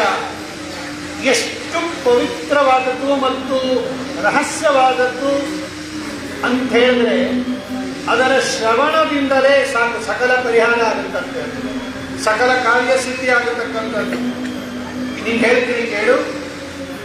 ದುಷ್ಟಗ್ರಹ ಮಠ ಮತ್ತು ಎಲ್ಲ ಮಾಡಿಸ್ಬಿಡ್ತಾರೆ, ಯಾಕೆ ನಮಗೆ ಗ್ರಹಗಳು ಚೆನ್ನಾಗಿಲ್ಲ, ಆ 3.5 ವರ್ಷ ಶನಿ ಅಂತ 7.5, ಆ ಶನಿ ಗ್ರಹ ಈ ಶನಿ ಗ್ರಹ ಅಂತ ಬೇಕಾದಷ್ಟು ವ್ರತಗಳು ಈ ಗ್ರಹಗಳ ಮೇಲೆ ನಾವು ಕಂಪ್ಲೇಂಟ್ ಮಾಡ್ತೀವಿ, ಅದಂಗಾಗಿದೆ ಹಿಂಗಾಗಿದೆ ಅಂತ. ಆ ಥರ ಗ್ರಹ ದೋಷಗಳೇನಾದರೂ ಇದ್ದರೆ ನಮಗೆ ಅಥವಾ ನಮ್ಮ ಮನೆಯವರಿಗೆ ಯಾರಿಗಾದರೂ ಇದ್ದರೆ ಹನುಮತ್ ವ್ರತದ ಈ ಆಚರಣೆಯಿಂದ ಪರಿಹಾರ ಆಗುತ್ತೆ. ವೇದವ್ಯಾಸದೇವರ ಮಾತಿದು. ಜ್ವರ, ಅಪಾರವಾಗಿರ್ತಕ್ಕಂತಹ ಜ್ವರ, ಮೊನ್ನೆಲ್ಲ ಬಂದಿದ್ದ ಜ್ವರನೇ ಅದು, ಇನ್ನೇನದು. ತುಂಬ ಜ್ವರ ಆಗಿರ್ತಾನೆ ಎಲ್ಲ ಹೋಗಿದ್ದು. ಕೊರೋನಾ ಸೆಕೆಂಡ್ ಸ್ಟೇಜಲ್ಲಿ ತುಂಬ ಜ್ವರ, 105, 106 ಡಿಗ್ರಿಗೆ ಹೋಗ್ಬಿಟ್ಟು ಉಸಿರಾಟಕ್ಕೆ ತೊಂದರೆ ಆಗಿರ್ತಾನೆ ಎಲ್ಲ ಹೋಗಿದ್ದು. ಮಹಾಜ್ವರ, ಇಂತಹ ದೊಡ್ಡ ದೊಡ್ಡ ಕಾಯಿಲೆಗಳನ್ನು ಪರಿಹಾರ ಮಾಡುತ್ತೆ. ಅದಕ್ಕಿಂತ ಹೇಳ್ತೀನಿ ಕೇಳು, ಸಕಲ ಕಾರ್ಯ ಸಿದ್ಧಿ. ನೀವೇನು ಕಾರ್ಯ ಮಾಡಬೇಕು ಅಂದ್ಕೊಂಡಿದ್ದೀರಾ ಅದು ಸಿದ್ಧಿಯಾಗಬೇಕು ಅಂದರೆ ಈ ಹನುಮತ್ ವ್ರತವನ್ನು ಆಚರಣೆ ಮಾಡ್ರಿ. ನಿಂಗಂಥ ವ್ರತವನ್ನು ಹೇಳ್ತೀನಿ ಅಂತ ಹೇಳಿ ಯಾರು ಮಾಡಿದ್ರು ಅಂದರೆ ಅವ್ರು ಹೇಳ್ತಾರೆ, ನೀ ತೀರ ಹತ್ತಿರದಲ್ಲೇ ಹೇಳು, ಈ ದ್ರೌಪದಾ ದೇವಿಯನ್ನು ಕೇಳು, ಅವಳು ಮಾಡಿದ್ಲು ಅಂತಾರೆ ವೇದವ್ಯಾಸ ದೇವರು. ದ್ರೌಪದಾ ದೇವಿ ಹೆಂಗೆ ಹನುಮತ್ ವ್ರತ ಹೆಂಗ್ ಮಾಡಿದ್ಲು ಅಂತ ನೀವು ಆಶ್ಚರ್ಯ ಪಡ್ಬೇಕು. ಹಾಗೆ ಹೆಂಗಸರು ನಾವು ಮಾಡ್ಬೋದಾ ಅಂತ. ದೇವತಾ ಸ್ತ್ರೀಯರಿಗೆ ನಿಯಮ ಬೇರೆ, ಋಷಿ ಸ್ತ್ರೀಯರಿಗೆ ನಿಯಮ ಬೇರೆ, ಮನುಷ್ಯ ಸ್ತ್ರೀಯರಿಗೆ ನಿಯಮ ಬೇರೆ. ದ್ರೌಪದಿ ಹೆಂಗಸು ಅವಳು ವ್ರತ ಮಾಡಿದೆ ಅಂತ ಪುರಾಣದಲ್ಲಿ ಹೇಳ್ಯಾರೆ. ಹಾಗಾದ್ರೆ ನಾಳೆಯಿಂದ ನಾವೇ ಮಾಡ್ತೀವಿ ಮನೆಯಲ್ಲಿ ಅಂತ ನೀವೇ ಗಂಟೆ ಬಾರಿಸಿ ಮಂಗಳಾರತಿ ಮಾಡ್ತಾ ಕೂತ್ಕೊಂಡ್ಬಿಡ್ಬೇಡಿ. ಕೆಲವರೆಲ್ಲ ಇರ್ತಾರೆ, ಆ ಗಂಡಂದ್ರೆ ಏನು ಮಾಡಲ್ಲ, ಸುಮ್ಮನೆ ವೇಸ್ಟ್ ಅವು, ಅದಕ್ಕೆ ನಮ್ಮ ಯಜಮಾನರು ಮಾಡಲ್ಲ, ಇವರೇ ಗಂಟೆ ಇಟ್ಬಿಟ್ಟು ಮಂಗಳಾರತಿ ಮಾಡ್ತಾ ಇರ್ತಾರೆ. ಈ ತರ ಹೆಂಗಸರು ಇರ್ತಾರೆ. ಶಾಸ್ತ್ರದಲ್ಲಿ ಯಾವುದು ನಿಮಗೆ ಬೇಡ ಅಂತಿದೆಯೋ ಅದನ್ನು ದಯಮಾಡಿ ಸುಮ್ಮನೆ ಬಿಟ್ಬಿಡಿ. ಸೇಫ್ ಅಂಡ್ ನೀವು ನಿಮಗೆ ಯಾವುದು ಬೇಡ ಅಂದಿದೋ ಅದನ್ನು ನೀವು ಮಾಡಕ್ಕೆ ಹೋಗಿ ಸುಮ್ಮನೆ ಯಾಕೆ ಸಿಗಾಕ್ಕೊತೀರ? ದ್ರೌಪದಾ ದೇವಿ ಯಾಕೆ ಮಾಡುತ್ತೋ ಅಂದ್ರೆ, ದ್ರೌಪದಾ ದೇವಿ ಉನ್ನತ ಮಟ್ಟದ ಸ್ತ್ರೀಯವಳು. ದೇವತಾ ಸ್ತ್ರೀಯರಿಗೆ ಅಧಿಕಾರ ಇರುತ್ತೆ, ಋಷಿ ಸ್ತ್ರೀಯರಿಗೆ ಅಧಿಕಾರ ಇರುತ್ತೆ, ಮನುಷ್ಯ ಸ್ತ್ರೀಯರಿಗೆ ಅಧಿಕಾರ ಇಲ್ಲ. ಗೀತಾ ಭಾಷ್ಯದಲ್ಲಿ ಸ್ಪಷ್ಟವಾಗಿ ಹೇಳ್ತಾರೆ ಶ್ರೀಮದಾಚಾರ್ಯರು. ಪುರಾಣದಲ್ಲಿ ಆ ಹೆಣ್ಣು ಮಗ ಹಂಗೆ ಮಾಡುದು, ಏನ್ ಹೆಣ್ಣು ಮಾಡುದು, ವೇದಾಧ್ಯಯನ ಮಾಡ್ತಾರೆ ಹೆಂಗಸರು. ಮೈತ್ರೇಯಿ, ಯಾಜ್ಞವಲ್ಕರ ಹೆಂಡತಿ ಮೈತ್ರೇಯಿ ವೇದಾಧ್ಯಯನ ಮಾಡ್ತಾಳೆ. ಅವಳು ಕೇಳ್ತಾಳೆ ಗಂಡನ ಪ್ರಶ್ನೆ, ಇದೆಲ್ಲ ವೇದದಲ್ಲಿ ಬರುತ್ತೆ. ಹಂಗಂತ ಮನುಷ್ಯ ಸ್ತ್ರೀಯರು ವೇದಾಧ್ಯಯನ ಮಾಡಬಾರ್ದು, ಅವರಿಗೆ ಪ್ರಾಹಿಬಿಟೆಡ್ ಅದು. ಋಷಿ ಸ್ತ್ರೀಯರಿಗೆ ಉಂಟು, ದೇವತಾ ಸ್ತ್ರೀಯರಿಗೆ ಉಂಟು, ಮನುಷ್ಯ ಸ್ತ್ರೀಯರಿಗೆ ವೇದಾಧ್ಯಯನ ಇಲ್ಲ, ಅವರಿಗೆ ಸಂಸ್ಕಾರ ಇಲ್ಲ, ಯಜ್ಞಯಾಗಾದಿಗಳಿಲ್ಲ, ಅವ್ರಿಗೆ ಬೇರೆ ತರ ರೂಲ್ಸ್. ಭಗವಂತ ಹೇಗೆ ರೂಲ್ಸ್ ಮಾಡ್ಯಾನೋ ಹಂಗಿರ್ಬೇಕು. ದ್ರೌಪದಾ ದೇವಿ ಮಾಡಿದಾಳೆ ಹನುಮತ್ ವ್ರತವನ್ನ. ಅಲ್ಲ, ದ್ರೌಪದಾ ದೇವಿ ಧರ್ಮರಾಜನ್ಗೆ ಗೊತ್ತಿಲ್ಲದಂಗೆ ಯಜ್ಞ ಹೆಂಗ್ ಮಾಡಿದ್ಲು, ಇದು ಹನುಮತ್ ವ್ರತ ಹೆಂಗ್ ಮಾಡಿದ್ಲು ಅಂತಿಗ ಪ್ರಶ್ನೆ. ದ್ರೌಪದಾ ದೇವಿಗಿಂತ ಧರ್ಮರಾಜರು ತುಂಬಾ ಚಿಕ್ಕೋರು, ಜ್ಞಾಪಕ ಇಟ್ಕೊಳ್ರಿ. ಈಗ ಗಂಡ ಇರುವರು, ದ್ರೌಪದಿಯ ಗಂಡ ಅಲ್ಲವೇ ಅಲ್ಲ ಧರ್ಮರಾಜರು. ತಾರತಮ್ಯದಲ್ಲೂ ಕೂಡ ದ್ರೌಪದಾ ದೇವಿಗಿಂತ ಕೆಳಗಡೆ ಇರೋರು ಯಮಧರ್ಮರು. ಇನ್ನ ಗಂಡನೂ ಅಲ್ಲ, ದ್ರೌಪದಾ ದೇವಿಯ ಒಳಗಿರುವ ಶ್ಯಾಮಲಾದೇವಿ ಇವನ ಹೆಂಡತಿ ಧರ್ಮರಾಜನಿಗೆ, ದ್ರೌಪದಿ ಅಲ್ಲ. ಹಾಗಾಗಿ ದ್ರೌಪದಿ ವ್ರತ ಮಾಡ್ಬೇಕಾದ್ರೆ ಧರ್ಮರಾಜನಿಗೆ ಹೇಳಬೇಕು ಅಂತೇನಿಲ್ಲ. ಅಥವಾ ದ್ರೌಪದಾ ದೇವಿ ಎಲ್ಲ ಪಾಂಡವರ 5 ಜನ ಪಾಂಡವರ ಮನೆಯಲ್ಲಿ ಒಂದೊಂದು ವರ್ಷ ಇರ್ತಾ ಇತ್ತು. ಭೀಮಸೇನ ದೇವರ ಮನೆಯಲ್ಲಿದ್ದಾಗ ವ್ರತ ಮಾಡಿದ್ದಾಳೆ. ಹಾಗೆ ಧರ್ಮರಾಜನಿಗೆ ಗೊತ್ತಾಗಬೇಕು ಅಂತ ನಿಯಮ ಇಲ್ಲ. ಹಾಗಾಗಿ ಅನೇಕ ರೀತಿಯಲ್ಲಿ ಉತ್ತರ ಕೊಡ್ಬೋದು ಅದಕ್ಕೆ. ಒಂದ್ಸಲ ಕೃಷ್ಣ ಪರಮಾತ್ಮ ಬಂದು ದ್ರೌಪದಾ ದೇವಿಗೆ ಉಪದೇಶ ಮಾಡಿದ್ದಾನೆ ಈ ವ್ರತವನ್ನ. ದ್ರೌಪದಾ ದೇವಿ, ನೀನು ಮಾಡು, ನೀನು ಉತ್ತಮವಾಗಿರ್ತಕ್ಕಂಥ ಸ್ತ್ರೀ, ನೀನು ಭೀಮಸೇನ ದೇವರಿಗಿಂತ ಚಿಕ್ಕೋಳು, ಆ ವಿಷಯ ಬಿಡಿ. ಭೀಮಸೇನ ದೇವರ ಅಪ್ಪಣೆ ತಗೊಂಡು ಮಾಡಿರ್ತಾಳೆ ಅವಳು. ಧರ್ಮರಾಜನ ಅಪ್ಪಣೆ ತಗೋಬೇಕು, ಅರ್ಜುನನ ಅಪ್ಪಣೆ ತಗೋಬೇಕು, ನಕುಲ ಸಹದೇವರ ಅಪ್ಪಣೆ ತಗೋಬೇಕು ಅಂತ ಏನಿಲ್ಲ ದ್ರೌಪದಾ ದೇವಿಗೆ. ಹಾಗಾಗಿ ಅವಳು ಧರ್ಮರಾಜನಿಗೆ ಗೊತ್ತಿಲ್ಲ ಅಂತ ಇಟ್ಕೊಂಡ್ರು ಕೂಡ ದ್ರೌಪದಾ ದೇವಿ ವ್ರತ ಮಾಡಿಬಿಟ್ಟಿದ್ದಾಳೆ. ಆವಾಗ ವ್ರತ ಮಾಡಿ ಏನ್ ಮಾಡಿದಾಳೆ, ಅವಳು ದಾರ ಕಟ್ಕೊಂಡಿದ್ದಾಳೆ, ದೌರವನ್ನ. ಮುಂದೆ ಹೇಳುತ್ತಾಳೆ ಆ ವ್ರತ ಏನೇನು ಮಾಡಬೇಕು, ಹೇಗೆ ನಿಯಮ ಅನ್ನುವಾಗ ಎಲ್ಲಾ ವ್ರತಗಳಲ್ಲೂ ದೌರಬಂಧನ ಅಂತ ಅದು ಅತ್ಯಂತ ಪವಿತ್ರವಾಗುತ್ತೆ. ನೋಡಿ, ವರಮಹಾಲಕ್ಷ್ಮಿಯಲ್ಲಿ ದೌರಬಂಧನ ಇದೆ, ಸ್ವರ್ಣಗೌರಿ ವ್ರತದಲ್ಲಿ ದೌರಬಂಧನ ಇದೆ, ಅನಂತ ವ್ರತ ಮಾಡ್ತೀರಾ ದೌರಬಂಧನ ಇದೆ, ಎಳೆಯಷ್ಟಮಿ ಅಂತ ಮಾಡ್ತಾರೆ, ದಾರ ಕಟ್ಕೋತಾರೆ. ಬಹುಶಃ ಎಲ್ಲ ವ್ರತದಲ್ಲಿ ಹೆಣ್ಣು ಮಕ್ಕಳಿಗೆ ದೌರಬಂಧನ ಇದೆ. ಅನಂತ ವ್ರತದಲ್ಲಿ ಗಂಡಸರಿಗೂ ಇದೆ, ಹನುಮತ್ ವ್ರತದಲ್ಲಿ ಗಂಡಸರಿಗೂ ದೌರಬಂಧನ ಇದೆ. ಬೇರೆ ವ್ರತದಲ್ಲೆಲ್ಲ ಹೆಣ್ಣು ಮಕ್ಕಳು ಕಟ್ಕೋತಾರೆ. ಯಾಕೆ ಈ ದೌರಬಂಧನ ಮಾಡಬೇಕು ಅಂದ್ರೆ, ಆ ದೌರ ಅಂತ ಕರೀತಾರೆ ದಾರಕ್ಕೆ ಸಂಸ್ಕೃತದಲ್ಲಿ. ಅದರಲ್ಲಿ ಆ ದೇವತಾ ಸನ್ನಿಧಾನ ತಂದಿರ್ತಾರೆ. ಅದು ನಮ್ಮ ಮೇಲೆ ಇರಬೇಕು, ನಮ್ಮ ದೇಹದ ಮೇಲೆ ಇರಬೇಕು ಆ ದೌರ. ಹನುಮತೋ ದೌರ ರೂಪೇಣ ಮೈ ಸಂಸ್ಥಿತೆ ಮಂತ್ರನೇ ಹಂಗೆ ಇದೆ. ಅದು ಆ ದಾರ ನಮ್ಮ ಮೇಲೆ ಇದ್ರೆ, ನಮ್ಮ ದೇಹದ ಮೇಲೆ ಇದ್ರೆ ಹನುಮಂತ ದೇವ ಇದ್ದಂಗೆ ಅಷ್ಟು ಸಂವಿಧಾನ ಅದರಲ್ಲಿ ಬಂದ್ಬಿಟ್ಟಿರುತ್ತೆ. ತಂದಿರ್ತಾರೆ, ಆವಾಹನೆ ಮಾಡಿರ್ತಾರೆ, ಪೂಜೆ ಮಾಡಿರ್ತಾರೆ, ದೋರಕ್ಕೂ ಪೂಜೆ ಮಾಡಿರ್ತಾರೆ. ಜ್ಞಾಪಕ ಇಟ್ಕೊಳ್ರಿ. ತಸ್ಮಾತ್ ಆ ದಾರವನ್ನ ಕಟ್ಕೊಂಡಿರ್ತಾಳೆ ದ್ರೌಪದಿ. ಈ ಅರ್ಜುನ ಏನು ಮಾಡಿದ? ಅರ್ಜುನ ಇಂದ್ರದೇವರು ದೊಡ್ಡ ಜ್ಞಾನಿ, ಭಗವಂತನಿಂದ ಗೀತೋಪದೇಶ ಪಡೀತಾನೆ. ಮುಂದೆ ಸ್ವರೂಪತಃ ದೊಡ್ಡವರೇ ಇಂದ್ರದೇವರು. ಆದರೆ ವಾಯುದೇವರನ್ನ ಬಿಟ್ಟು, ದ್ರೌಪದಾದೇವಿಯರನ್ನ ಬಿಟ್ಟು, ಪರಮಾತ್ಮ ಲಕ್ಷ್ಮೀನಾರಾಯಣರನ್ನ ಬಿಟ್ಟು ಉಳಿದ ಎಲ್ಲರಿಗೂ ಕಿಂಚಿತ್ ದೈತ್ಯಾವೇಶ ಇರುತ್ತೆ. ಕಿಂಚಿತ್ ಯಾವುದೋ ಒಂದು ಕಾಲಕ್ಕೆ ದೈತ್ಯರು ಅವರ ಮೇಲೆ, ಮನಸ್ಸಿನ ಮೇಲೆ ಆಕ್ರಮಣ ಮಾಡಿ ಮನಸ್ಸನ್ನು ಕೆಡಿಸ್ತಾರೆ. ಇದೆಲ್ಲ ವಾದರಾಜ ಸ್ವಾಮಿಗಳು ಸರಸವಾದ ವಿಲಾಸದಲ್ಲಿ ಸುಂದರವಾಗಿ ಬರೆದಿದ್ದಾರೆ. ಆ ತರ ಯಾವುದೋ ದೈತ್ಯನಿಂದ ಪ್ರೇರಿತರಾಗಿ ದುರ್ಬುದ್ಧಿ ಉಳ್ಳವನಾಗಿ ಒಮ್ಮೆ ಅರ್ಜುನ ಆ ದೋರವನ್ನು ಅವಮಾನ ಮಾಡ್ತಾನೆ. ಯಾವುದು ದ್ರೌಪದಿ ದಾರ ಕಟ್ಕೊಂಡಿದೆಯಲ್ಲ ಅಂತ ಕೇಳ್ತಾನೆ. ಆಗ ಅವರೆಲ್ಲ ಹೇಳ್ತಾರೆ, ಇದು ಹನುಮಂತ ವ್ರತ ಮಾಡಿರ್ತಕ್ಕಂಥದ್ದು, ಹನುಮಂತ ದೇವರ ಸಂವಿಧಾನದಿಂದ ಕೂಡಿದಿರ್ತಕ್ಕಂಥದ್ದು. ಆ ವ್ರತವನ್ನ ನಾನು ಪರಮಾತ್ಮನ ಆಜ್ಞೆಯಂತೆ ಮಾಡಿ ದಾರವನ್ನು ಕಟ್ಕೊಂಡಿದ್ದೀನಿ. ಆಗ ಅರ್ಜುನ ಅಪಹಾಸ್ಯ ಮಾಡಿಬಿಡ್ತಾನೆ. ನೋಡಿ, ಇವಳು ವ್ರತ ಮಾಡಿರೋದು ಧರ್ಮರಾಜನಿಗೂ ಗೊತ್ತಿಲ್ಲ, ಅರ್ಜುನನಿಗೂ ಗೊತ್ತಿಲ್ಲ. ಅವಳ ಕೈಲೇ ಮಾಡಿಸಿದ ಭಗವಂತ ಭೀಮಸೇನ ದೇವರ ಜೊತೆಯಲ್ಲಿ ಮಾಡಿಲ್ಲ. ಅದಕ್ಕೆ ಭೀಮಸೇನ ದೇವರ ಮಾತೇ ಇಲ್ಲ ಈ ವ್ರತದಲ್ಲಿ. ಅರ್ಜುನನಿಗೆ ಗೊತ್ತಿಲ್ಲ ಅಲ್ವಾ ಈ ವ್ರತದ ಮಹಿಮೆ ಎಲ್ಲ. ಅವನೇನು ಮಾಡ್ಬಿಡ್ತಾನೆ, ಸ್ವಲ್ಪ ಅಹಂಕಾರದ ಮಾತಾಡಿಬಿಡ್ತಾನೆ ಅರ್ಜುನ ಆ ಸಂದರ್ಭದಲ್ಲಿ. ಏನಿದು ನೀನು ಹೆಣ್ಣು ಮಕ್ಕಳು ಬಹಳ ಬೇಗ ನಂಬ್ಕೊಂಡ್ಬಿಡ್ತೀರ. ಹೇಳಿದ್ದೆಲ್ಲ ಏನೋ ವ್ರತ ಅಂತ ಯಾರೋ ದಾರ ಕೊಟ್ಟರು ಎಲ್ಲ ಹಾಕ್ಕೊಂಡ್ಬಿಡ್ತಾರೆ. ಕೆಲವರಂತೂ ಅದು ಕುತ್ತಿಗೆಯಲ್ಲಿ ಇಷ್ಟಪ್ಪ ದಾರಗಳ ಸರನೇ ಇರುತ್ತೆ. ಅದು ಆ ದೇವಸ್ಥಾನ ಈ ದೇವಸ್ಥಾನ ಹ್ಯಾಂಗರ್ ಹೋಗಿ ಗೊತ್ತಿಲ್ಲ, ಎಲ್ಲ ತಗೊಳಾಗ್ತಾ ಇರ್ತಾರೆ ಕುತ್ತಿಗೆಯಲ್ಲಿ. ಅವ್ರು ಕೊಟ್ಟರು ಅದು ಹಾಕೊಂಡಿದೀನಿ, ಇವ್ರು ಕೊಟ್ಟರು ಇದು ಹಾಕೊಂಡಿದೀನಿ, ಇವ್ರು ಕೊಟ್ಟರು ಇದು ಹಾಕೊಂಡಿದೀನಿ. ಅವ್ನು ಬೈತಾನೆ ಅರ್ಜುನ, ನೀನ್ ಹೆಂಗಸರು ಯಾರು ಏನ್ ಕೊಟ್ಟರು ಹಾಕೊಂಡ್ಬಿಡ್ತೀರಾ, ಯೋಚನೆನೇ ಮಾಡಲ್ಲ, ಆಲೋಚನೆನೇ ಮಾಡಲ್ಲ. ಏನಿದು ಹನುಮಂತ ವ್ರತ ಅಂದ್ರೆ ಏನು, ಇದನ್ ಪೂಜೆ ಮಾಡೋದು ಅಂದ್ರೆ ಏನು, ಯಾವ ಹನುಮಂತ ನೋಡು, ಆ ಹನುಮಂತಲ್ಲಿ ಏನ್ ಮಾಡಿದೀನಿ ನಾನು, ಆ ಕೋತಿಯನ್ನ ಅಂತಾನೆ. ಆ ಕೋತಿಯನ್ನ ನಾನು ಕಟ್ಟಾಕಿ ನನ್ನ ಧ್ವಜದಲ್ಲಿ ಇಟ್ಕೊಂಡ್ಬಿಟ್ಟಿದ್ದೀನಿ, ನನ್ನ ರಥದ ಮೇಲೆ ಇಟ್ಕೊಂಡ್ಬಿಟ್ಟಿದ್ದೀನಿ. ವನಶಾಭಕ್ಷ ಬೇರದು ಶಾಖಾಪಮೃಗ ಅಂತ ಅದಕ್ಕೆ ಹೆಸರು. ಆ ಕೊಂಬೆಗಳ ಮೇಲೆ ಓಡಾಡ್ತಾ ಹಣ್ಣು ಹಂಪಲುಗಳು ತಿಂದು ಆ ಕೋತಿಯನ್ನ ಇಟ್ಕೊಂಡು ಒಂದು ವ್ರತ, ಅದರದ್ದು ದಾರ, ಅದನ್ನು ನೀನು ಕಂಡುಕೊಂಡಿರೋದು. ಅಯ್ಯೋ ಅಂದ್ಬಿಟ್ಟ, ಈ ಹೆಂಗಸರ ಬುದ್ಧಿನೇ ಇಷ್ಟು ಅಂದ್ಬಿಟ್ಟ. ಇದೆಲ್ಲ ಇದು ಏನೋ ನೀ ಬೇರೆ ಏನೋ ಇದೆ, ಏನೋ ತಂತ್ರ ಮಾಡಿ ವಶ ಮಾಡ್ಕೊಂಬಕ್ಕೆ ಕಟ್ಕೊಂಡಿದ್ಯಾ ಅಂತ ಕಾಣುತ್ತೆ ಅಂತ ಸ್ವಲ್ಪ ಆ ದೋರವನ್ನ ಅವಹೇಳನ ಮಾಡಿರ್ತಾವ. ಅಂದ್ರೆ ಅಲ್ಲಿ ಸನ್ನಿಹಿತರಾಗಿರ್ತಕ್ಕಂಥ ಅಲ್ಲ, ದಾರ ಅವಮಾನ ಮಾಡಿದ್ರೆ ದಾರ ಏನು ಕೇಳುತ್ತಾ ಅಂದ್ಬಿಡಿ. ಅದಕ್ಕೆ ನಾನು ಹೇಳ್ತಾ ಇರೋದು, ದೋರದಲ್ಲಿ ಹನುಮಂತ ದೇವರ ಸಂವಿಧಾನ ಇದೆ. ನೀವು ದೋರ ತಿರಸ್ಕಾರ ಮಾಡಿದ್ರೆ ಅದು ಹನುಮಂತ ದೇವರ ತಿರಸ್ಕಾರನೇ. ಅದು ದಾರ ಚೆನ್ನಾಗಿಲ್ಲ ಅಂದ್ರೆ ಅದೇನು ತೊಂದರೆ ಇಲ್ಲ, ಅದು ಅಂತಿಂತ ದಾರ ಅಲ್ಲ, ಅದು ಆವಾಹಿತ ದೋರ, ಅದು ಪವಿತ್ರವಾಗಿರ್ತಕ್ಕಂಥದ್ದು.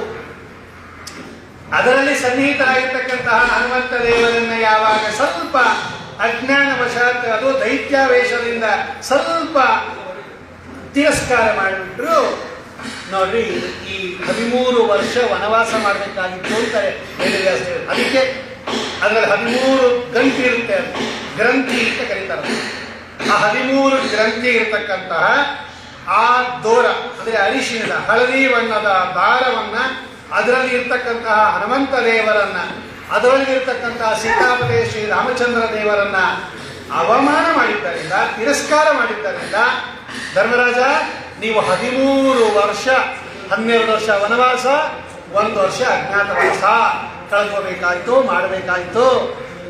ಗೊತ್ತಾಯ್ತಾ? ಈಗ ಬೇಕಾದ್ರೆ ಕೇಳು, ದ್ರೌಪದಾದೇವಿ ಇಲ್ಲೇ ಇದ್ದಾಳೆ ಅಂತಾರೆ ನೋಡಿ, ಇಲ್ಲೇ ಇದ್ದಾಳೆ ಪಕ್ಕದಲ್ಲಿ, ನಿಮ್ಮ ಪಕ್ಕದಲ್ಲೇ ಇದ್ದಾಳೆ, ಕೇಳು. ಧರ್ಮರಾಜ ಕೇಳಿದ, ದ್ರೌಪದಿ ಹೌದಾ ಮಾಡಿದ್ದ? ಹೌದು ಉಂಟು ನೋಡು. ಆವಾಗ ಗೊತ್ತಾಗಿತ್ತು ಧರ್ಮರಾಜನಿಗೆ ಇವಳು ವ್ರತ ಮಾಡಿದ್ದಾರೆ ಅಂತ. ಆ ಥರ ಎಲ್ಲ ಹೆಣ್ಮಕ್ಳು ಇಟ್ಕೊಂಡ್ಬಿಡಿ, ನಾವೇನು ಗಂಡಂಗೆ ಹೇಳ್ಬೇಕಾಗಿಲ್ಲ, ನಾವೆಲ್ಲ ಮಾಡಿಬಿಡ್ತೀವಿ. ಯಾವಾಗಲೂ ಕೇಳಿದಾಗ ಅದು ಹೋದ ವರ್ಷನೇ ಆಗೋಯ್ತು ಅಂದ್ಬಿಡ್ಬೇಡಿ.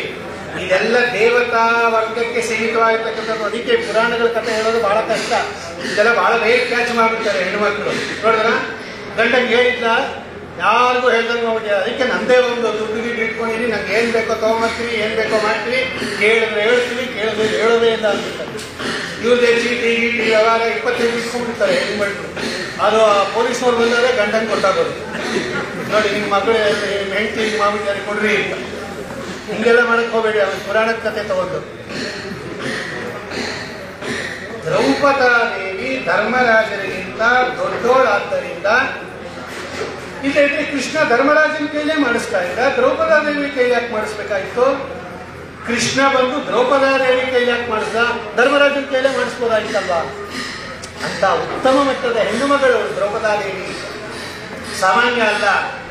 ಕೇಳಿ ಇಲ್ಲ ಇದ್ದಾರೆ ಕೇಳಿದ್ರು ದ್ರೌಪದಾದೇವಿ. ಕೇಳಿದ್ರು ಧರ್ಮರಾಜ, ಹೌದಾ ಸ್ವಾಮಿ ಹೇಳ್ತಾ ಇದ್ದಾನೆ ವೇದವ್ಯಾಸ ದೇವರು, ಎಲ್ಲ ನಿಜಾನ? ದ್ರೌಪದಿ ಮಾಡಿದ್ಯಾ ನೀನು?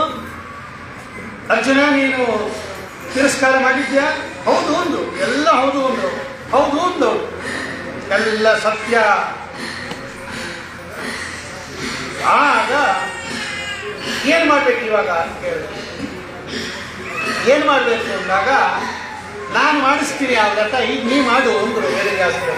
ಈಗ ನೀ ಮಾಡು, ನಾನು ಹೇಳ್ತೀನಿ ಈ ವ್ರತ ನೀ ಮಾಡು, ಹೀಗೆ ಮತ್ತೆ ಎಲ್ಲ ಪರಿಹಾರ ಆಗುತ್ತೆ. ನೋಡಿ, ತಿರಸ್ಕಾರ ಮಾಡಿದರೆ ದುಃಖ, ಪುರಸ್ಕಾರ ಮಾಡಿದರೆ ಆನಂದ. ಇಷ್ಟೇ ಈ ಲೋಕದಲ್ಲಿ. ಅವಹೇಳನ ಮಾಡಿದಿರ ದುಃಖ, ಶ್ರದ್ಧೆಯಿಂದ ಮಾಡಿದರೆ ಸುಖ. ನೋಡಿ, ನಿನ್ನ ತಮ್ಮ ಅರ್ಜುನ ದಾರವನ್ನು ಅವಹೇಳನ ಮಾಡ್ದ, ಈಗ 13 ವರ್ಷ ಕಷ್ಟಪಡ್ತಾ ಇದ್ದೀರ. ಈಗ ಪರಿಸಮಾಪ್ತಿ ಮಾಡಬೇಕು ಅಂದ್ರೆ ಅದೇ ವ್ರತ ಮಾಡ್ರಿ, ನೀ ಮಾಡು, ನಾನು ಮಾಡಿಸ್ತೀನಿ, ಈಗ ನನ್ನ ನೇತೃತ್ವದಲ್ಲೇ ಮಾಡಿಸ್ತೀನಿ. ಈ ಶೀಘ್ರದಲ್ಲೇ ಮಾರ್ಗಶೀರ ಮಾಸ ಬರುತ್ತೆ, ಆ ವ್ರತ ಮಾಡು, ಮತ್ತೆ ನಿಮಗೆ ಪುನಃ ರಾಜ್ಯ ಬಂದ್ಬಿಡುತ್ತೆ ಎಂದು ವೇದವ್ಯಾಸದೇವರು. ಆವಾಗ ಅವನು ಕೇಳ್ತಾನೆ, ಈ ವ್ರತ ಪ್ರಾರಂಭ ಆಗಿದ್ದ ಹೆಂಗೆ ಸ್ವಾಮಿ? ಲೋಕದಲ್ಲಿ ಬಂದಿದ್ದ ಹೆಂಗೆ? ಯಾರು ಮಾಡು ಅಂತ ಹೇಳಿದ್ರು, ಯಾರು ಮಾಡಿಸಿದ್ರು?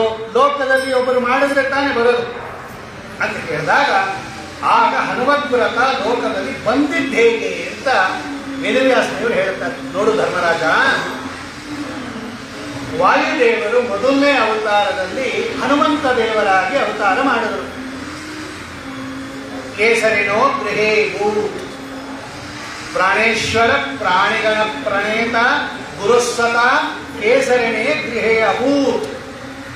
ಹನುಮಂತ ದೇವರಾಗಿ ಅವತಾರ ಮಾಡಿದ್ರು, ಕೇಸರಿ ಮತ್ತು ಅಂಜನಾದೇವಿಯನ್ನ ನಿಮಿತ್ತ ಮಾಡಿಕೊಂಡು ಅವತಾರ ಮಾಡಿ 15ನೇ ದಿವಸಕ್ಕೆ ಗ್ರಹಣ. ಆವಾಗ ಸೂರ್ಯಗ್ರಹಣ. ಆ ರಾಹು ಸೂರ್ಯನನ್ನು ಕಬಳಿಸ್ತಕ್ಕಂತಹ ದಿನ, ಅದಕ್ಕೆ ರಾಹುಗ್ರಸ್ತ ಸೂರ್ಯಗ್ರಹಣ, ಕೇತುಗ್ರಸ್ತ ಚಂದ್ರಗ್ರಹಣ ಅಂತ. ಆ ದೈತ್ಯರು ಆ ಸಮುದ್ರ ಮತಂದ ಕಥೆಯಲ್ಲಿದೆ, ಅದು ಇವರು ತೋರಿಸ್ಬಿಟ್ರು ನಮಗೆ ಅಂತ ಹೇಳ್ಬಿಟ್ಟು ಅವ್ರ ಮೇಲೆ ಸೇಡು ತೀರಿಸ್ಕೊತಾರೆ ಅಂತ ಪೌರಾಣಿಕ ಹೇಳಿ, ವಿಜ್ಞಾನದಿಂದ ಹೆಂಗನ ಹೇಳಿ ಪೌರಾಣಿಕ ಕಥೆ ಹೀಗಿದೆ. ಆ ರಾಹುವಿನಿಂದ ಸೂರ್ಯನನ್ನ ಸಂರಕ್ಷಣೆ ಮಾಡಬೇಕು ಅಂತ ಏನ್ ಮಾಡಿದ್ರು ಅಂದ್ರೆ, ಈ ಹನುಮಂತ ದೇವರು ಸೂರ್ಯಮಂಡಲಕ್ಕೆ ಹಾರಬಿಟ್ರು. ಇನ್ನು 15ನೇ ದಿವಸ ಆಗಿದ್ದವರು, ಅವರು ಹುಣ್ಣಿಮೆ ಅವತಾರ ಮಾಡಿದ್ದವರು, ಚೈತ್ರ ಶುದ್ಧ ಹುಣ್ಣಿಮೆ ಅವತಾರ ಮಾಡಿದ್ದು, ಅಮಾವಾಸ್ಯೆ ದಿನ ಗ್ರಹಣ ಬಂದಿದೆ, ಹಾರಿದ್ರು. ಅವ ಏನ್ ಮಾಡ್ದ, ಇಂದ್ರದೇವರ ಮೊರೆ ಹೋಗ್ಬಿಟ್ಟ. ಆಗ ಇಂದ್ರದೇವರೇನು ಮಾಡಿದ್ರು ಅಂದ್ರೆ, ಈ ಆಗತಾನೆ ಹುಟ್ಟಿರ್ತಕ್ಕಂಥ ಅಥವಾ 15 ದಿವಸ ಆಗಿರ್ತಕ್ಕಂತಹ ಈ ಹನುಮಂತ ದೇವರ ಮೇಲೆ ವಜ್ರಾಯುಧ ಪ್ರಯೋಗ ಮಾಡಿದ್ರು. ವಜ್ರಾಯುಧವನ್ನ ಪ್ರಯೋಗ ಮಾಡಿದಾಗ ಹನುಮಂತ ದೇವರ ದವಡೆ ಇದೆಯಲ್ಲ, ಹನು ಅಂದ್ರೆ ಈ ದವಡೆ ಭಾಗಕ್ಕೆ ಹನು ಅಂತ ಕರೀತಾರೆ ಸಂಸ್ಕೃತದಲ್ಲಿ. ಅವಾಗ ಬಾಸಿ ಅಪ್ಪಳಿಸಿ ಹೊಡೆದ್ರು. ಇದು ಆ ವಜ್ರಾಯುಧದ ಏಟು ಬಿದ್ದು ಒಂದು ಕಾರಣ, ವಜ್ರಾಯುಧ ಬಿದ್ರೂ ಏನಾಗಲಿಲ್ಲ ಅನ್ನೋದು ಒಂದು ಕಾರಣ. ಆಗ ಇದು ಕೆಂಪಗಾಗೋಯ್ತು ಅವರಿಗೆ ಆ ವಜ್ರಾಯುಧದಿಂದ. ಆಗ ಬಿದ್ರು ಕೆಳಗಡೆ, ಮೂರ್ಛಿತರಾಗಿ ಬಿದ್ದಂಗೆ ನಡೆಸಿದ್ರು. ವಜ್ರಾಯುಧ ವಜ್ರಾಯುಧದ ಏಟು ಹನುಮಂತ ದೇವರಿಗೆ ಏನಾಗಲ್ಲ. ಶಾಸ್ತ್ರೀಯ ವಿಷಯಗಳು ಬೇರೆ, ಮೇಲ್ನೋಟಕ್ಕೆ ನಡೆದಿರೋದು ಬೇರೆ. ವಜ್ರಾಯುಧದ ಏಟು ಹನುಮಂತ ದೇವರಿಗೆ ಏನಾಗಲ್ಲ ಅಂತ ಕೇಳಬೇಡ್ರಿ. ವಜ್ರಾಯುಧದ ಏಟಿನಿಂದ ದ್ವಿತೀಯ ಗರ್ಭದಲ್ಲಿರ್ತಕ್ಕಂತಹ ಮಕ್ಕಳಿಗೆ ಏನಾಗಿಲ್ಲ ಅನ್ನೋದು ಜ್ಞಾಪಕ ಇಟ್ಕೊಂಡಾಗ ಹನುಮಂತ ದೇವರಿಗೆ ಯಾಕೆ ಏನಾಗಲಿಲ್ಲ ಅನ್ನೋದು ಪ್ರಶ್ನೆನೇ ಬರಲ್ಲ. ಭಾಗವತ ಷಷ್ಠ ಸ್ಕಂದದಲ್ಲಿ ಮರುತ್ತುಗಳ ಉತ್ಪತ್ತಿ ಕಥೆ ಇದೆ ಅಲ್ವಾ. ವಜ್ರಾಯುಧದಿಂದ ದ್ವಿತೀಯ ಗರ್ಭಕ್ಕೆ ಹೊಡೆದಾಗ ಇಂದ್ರದೇವರು ಅವು ತುಂಡು ತುಂಡಾಯಿತೆ ಹೊರತು ಸಾಯಲಿಲ್ಲ. 7 ತುಂಡಾಯಿತು, 7 ತುಂಡು ಮಾಡಿದ್ರು, 49 ತುಂಡು ಅದೇ ಮರುತ್ತುಗಳು. ಅವರೇ ಸಾಯಲಿಲ್ಲ ಅಂದಾಗ ಇನ್ನು ಪ್ರಾಣದೇವರಿಗೆ ಏನಾಗುತ್ತೆ? ಆದರೂ ಕೂಡ ಮೂರ್ಛಿತರಾದಂತೆ ಕೆಳಗೆ ಬಿದ್ದು ಬಿಟ್ಟರು ಹನುಮಂತ ದೇವರು. ಆಗ ವಾಯುದೇವರು ಏನು ಮಾಡಿದ್ರು, ಅವರದ್ದು ಅವತಾರ ಆದರೂ ಕೂಡ ಈ ಹನುಮಂತ ದೇವರನ್ನ ವಾಯುಪುತ್ರ ಅಂತಾನೆ ಕರೀತಾರೆ. ನಮ್ಮಲ್ಲಿ ಹಂಗೇನೆ ಅವರೇ ಒಂದು ರೂಪದಿಂದ ಅವತಾರ ಮಾಡಿದಾಗ ಮೂಲ ರೂಪವನ್ನ ತಂದೆ ಅಂತ ಕರೀತಾರೆ, ಅವತಾರ ರೂಪವನ್ನ ಮಗ ಅಂತ ಕರೀತಾರೆ. ಅವರೇ ಇಬ್ಬರು, ಬೇರೆ ಏನಲ್ಲ. ಆದರೂ ಮೂಲ ರೂಪ ಅವತಾರ ರೂಪಗಳಲ್ಲಿ ತಂದೆ ಮಗ ಅಂತ ವ್ಯವಹಾರ. ವಾಯುಪುತ್ರನೇ ಅಂತಾರೆ. ವಾಯುದೇವರಿಗೆ ವಾಯುಪುತ್ರ ಹೆಂಗಾಗ್ತಾನೆ? ಇವರು ವಾಯುದೇವರು, ಅವರು ವಾಯುದೇವರಾಗ್ತಾರೆ. ವಾಯುಪುತ್ರ ಹೆಂಗಾಗ್ತಾನೆ ಅಂದ್ರೆ ಅವರ ಅವತಾರ ಮಾಡಿದರೆ ಒಂದು ಅಂಶದಿಂದ, ಆದ್ದರಿಂದ ಅವರು ವಾಯುಪುತ್ರ. ಯಾವಾಗ ತನ್ನ ಮಗನಿಗೆ ಇಂದ್ರದೇವರು ಹೊಡೆದು ಬಿಟ್ಟರು, ಕೋಪ ಬಂದ್ಬಿಡ್ತು ವಾಯುದೇವರ ಮೂಲ ರೂಪಕ್ಕೆ. ಆ ಕೂಸನ್ನ ತಗೊಂಡು ಒಂದು ಗುಹೆಯಲ್ಲಿ ಹೋಗ್ಬಿಟ್ಟು ಕೂತ್ಕೊಂಡ್ಬಿಟ್ರು. ವಾಯುದೇವರು ಇಡೀ ಜಗತ್ತಿಗೆ ಉಸಿರಾಡಿಸ್ತಾ ಇರ್ತಕ್ಕಂಥವ್ರು ಅವರು. ಯಾವಾಗ ಅವರು ಹೋಗಿ ಗುಹೆಯಲ್ಲಿ ಕೂತ್ಕೊಂಡು ಎಲ್ಲರ ಶ್ವಾಸೋಚ್ಛ್ವಾಸಗಳನ್ನ ಬಂಧನ ಮಾಡಿಬಿಟ್ರು, ಉಸಿರಾಡಕ್ಕೆ ಆಗಲಿಲ್ಲ ಯಾರಿಗೂ ಕೂಡ. ಆಗ ಎಲ್ಲ ಕೂಡ ಈ ತೊಂದರೆ ಆದಾಗ ಬ್ರಹ್ಮದೇವರು ಬಂದು ವಾಯುದೇವರಿಗೆ ಹೇಳಿ ಉತ್ಕೃಷ್ಟವಾಗಿರ್ತಕ್ಕಂತಹ ರೀತಿಯಲ್ಲಿ ಮತ್ತೆ ಅವರಿಗೆ ಸಮಾಧಾನ ಮಾಡಿ, ಇಲ್ಲ ನಾನು ವರ ಕೊಡ್ತಾ ಇದ್ದೀನಿ ನಿನ್ನ ಮಗನಿಗೆ ಅಂತ ಹೇಳಿ, ಚಿರಂಜೀವಿ ಆಗಲಿ ಅಂತ ಹೇಳಿ, ಒಳ್ಳೆ ವಿದ್ಯಾವಂತ ಆಗಲಿ, ಜ್ಞಾನ ಬರಲಿ ಅಂತ ಹೇಳಿ. ಆಗ ಅವ್ರು ಹೇಳಿದ್ರು, ನೋಡು ಈ ವ್ರತ ಒಂದು ಶುರು ಆಗಲಿ, ಇವರ ಹೆಸರಿನಲ್ಲೇ ವ್ರತ ಪ್ರಾರಂಭ ಆಗಲಿ, ಹನುಮತ್ ವ್ರತ ಅಂತಾನೆ ವ್ರತ ಜಗತ್ತಿನಲ್ಲಿ ಪ್ರಸಿದ್ಧ ಆಗಲಿ. ಯಾರು ಈ ವ್ರತವನ್ನು ಮಾಡ್ತಾರೋ ಅವರಿಗೆ ಜ್ಞಾನ, ವೈರಾಗ್ಯ, ವಿದ್ಯ ಎಲ್ಲ ಬರಲಿ ಅಂತ ಹೇಳಿ ಬ್ರಹ್ಮದೇವರು ಈ ವ್ರತವನ್ನು ಪ್ರಾರಂಭ ಮಾಡಿಸೋದು. ಇನ್ಮೇಲೆ ಉತ್ಕೃಷ್ಟವಾಗಿರ್ತಕ್ಕಂತಹ ಈ ವ್ರತವನ್ನ ಮಾರ್ಗಶೀರ ಶುದ್ಧ ತ್ರಯೋದಶಿ ದಿವಸ ಮಾಡಲಿ, ಎಲ್ಲರೂ ಕೂಡ ಮಾಡಬೇಕು, ಇಂಥ ನಿಯಮ ಮಾಡಬೇಕು ಎಲ್ಲ ಹೇಳಿದರು. ಅವತ್ತಿನಿಂದ ನೋಡಿ ಇದು ಹನುಮದ್ ವ್ರತ ಲೋಕ ಪ್ರಸಿದ್ಧ ಆಗುತ್ತೆ. ಈ ಎಲ್ಲ ವಿಷಯವನ್ನ ಹನುಮಂತ ದೇವರೇ ರಾಮದೇವರ ಮುಂದೆ ಹೇಳ್ತಾರೆ. ರಾಮದೇವರ ಭೇಟಿಯಾದಾಗ ಇದೆಲ್ಲ ಹೇಳ್ತಾರೆ. ಸ್ವಾಮಿ, ನಿನಗೆ ಗೊತ್ತಿಲ್ಲ ಅಂತಲ್ಲ, ನನ್ನ ಹೆಸರಿನಲ್ಲಿ ಒಂದು ವ್ರತ ಇದೆ ಎಂದರು ಹನುಮಂತ ದೇವರು ರಾಮದೇವರಿಗೆ. ರಾಮದೇವರು ಎಲ್ಲ ಗೊತ್ತಿದ್ರು ಕೂಡ ಅವನ್ನೇ ಕೇಳ್ದ, ಹೌದೇನಪ್ಪ, ಯಾವ್ದದು ವ್ರತ ಹೇಳು ಒಂದು. ಎಲ್ಲ ಇದು ಕಥೆ ಹೇಳಿದ್ರು ಹನುಮಂತ ದೇವರು ರಾಮದೇವರಿಗೆ. ಅಷ್ಟು ಹೇಳಿಬಿಟ್ಟು ಹನುಮಂತ ದೇವರು ಏನ್ ಮಾಡಿದ್ರು ಅಂದ್ರೆ, ಸ್ವಾಮಿ ಈ ವ್ರತ ನೀನು ಆಚರಣೆ ಮಾಡಿಬಿಡು ಒಂದು. ಹನುಮಂತ ದೇವರು ರಾಮದೇವರನ್ನು ಕೇಳ್ತಾರೆ, ಸ್ವಾಮಿ ಈ ವ್ರತ ನೀನು ಮಾಡಿಬಿಡು. ಯಾಕೆ ಅಂದ್ರೆ ಹನುಮಂತ ದೇವರೇ ಹೇಳ್ತಾರೆ, ನೀನು ಆಚರಣೆ ಮಾಡಿಬಿಟ್ರೆ ಲೋಕದಲ್ಲಿ ಎಲ್ಲರೂ ಮಾಡಿಬಿಡ್ತಾರೆ. ಯದ್ಯದಾಚರತಿ ಶ್ರೇಷ್ಠ ತತ್ತದೇವೇ ತರೋ ಜನ ಸ್ವಯಂ ಪ್ರಮಾಣಂ ಕುರುತೆ ಲೋಕಸ್ಥರನು ವರ್ತನೆ. ನೀ ಮಾಡಿಬಿಟ್ರೆ ಸ್ವಾಮಿ ಎಲ್ಲರೂ ಮಾಡಿಬಿಡ್ತಾರೆ. ಈ ವ್ರತ ಜಗತ್ತಿನಲ್ಲಿ ಪ್ರಸಿದ್ಧಿ ಆಗಲಿ ಅಂತ ಕೇಳ್ತಾ ಇದ್ದೀನಿ. ಈ ವ್ರತವನ್ನು ನೀನು ಮಾಡು. ನಿನಗೇನು ಆಗಬೇಕಾದಿಲ್ಲ, ನೀನು ಆಪ್ತಕಾಮ, ಸರ್ವೋತ್ತಮ, ಸರ್ವೇಶ್ವರ. ನನಗೆ ಬಲ ಬಂದಿರೋದೇ ನಿನ್ನಿಂದ. ಆದರೂ ಕೂಡ ದೊಡ್ಡವ್ರು ಮಾಡಿಬಿಟ್ರು ಅಂದ್ರೆ ಚಿಕ್ಕವರೆಲ್ಲ ಮಾಡಿಬಿಡ್ತಾರೆ ನೋಡಿ. ಅವರು ಮಾಡಿದಾರಂತೆ ನಾವು ಮಾಡ್ತೀವಿ ಅಂತ ಮಾಡಿಬಿಡ್ತಾರೆ. ಹಾಗೆ ನೀ ಮಾಡಿಬಿಡು ಸ್ವಾಮಿ ಇದ್ದಾಗ ಈ ವ್ರತವನ್ನ ತನ್ನ ಅತ್ಯಂತ ಪರಮ ಭಕ್ತನಾದ ಹನುಮಂತ ದೇವರ ವ್ರತವನ್ನ ಜಗತ್ತಿನಲ್ಲಿ ಪ್ರಸಿದ್ಧಿ ಮಾಡೋಕ್ಕೋಸ್ಕರ ಸ್ವಾಮಿ ತನಗೇನೂ ಆಗಬೇಕಾಗಿಲ್ಲ ಆದರೂ ಕೂಡ ಹನುಮತ್ ವ್ರತ ರಾಮದೇವರು ಮಾಡಿದ್ದಾರೆ. ರಾಮದೇವರು ಹನುಮತ್ ವ್ರತವನ್ನ ಮಾಡಿ ತಾನು ದಾರ ಕಟ್ಕೊಂಡಿದ್ದಾನಂತೆ. ಸಂತೋಷ ಆಯ್ತೇನಪ್ಪ ಹನುಮಂತ ಅಂದ್ರು. ಆಯ್ತು ಸ್ವಾಮಿ. ಅಷ್ಟೇ ಅಲ್ಲ, ಈ ಹನುಮತ್ ವ್ರತವನ್ನ ಸುಗ್ರೀವನ ಕೈಯಲ್ಲಿ ಮಾಡಿಸ್ದ ರಾಮದೇವರು. ಸುಗ್ರೀವ ನೀ ಮಾಡು, ಅವ್ರಿಗೆ ಬೇಕು ಇದೆಲ್ಲ.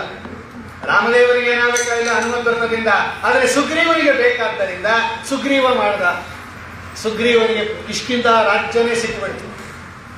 ಆಮೇಲೆ ರಾವಣ ಸಂಹಾರ ಆದ ಮೇಲೆ ವಿಭೀಷಣನ ಕೈಯಲ್ಲಿ ಮಾಡಿಸ್ದ ಭಗವಂತ ಈ ವ್ರತವನ್ನ.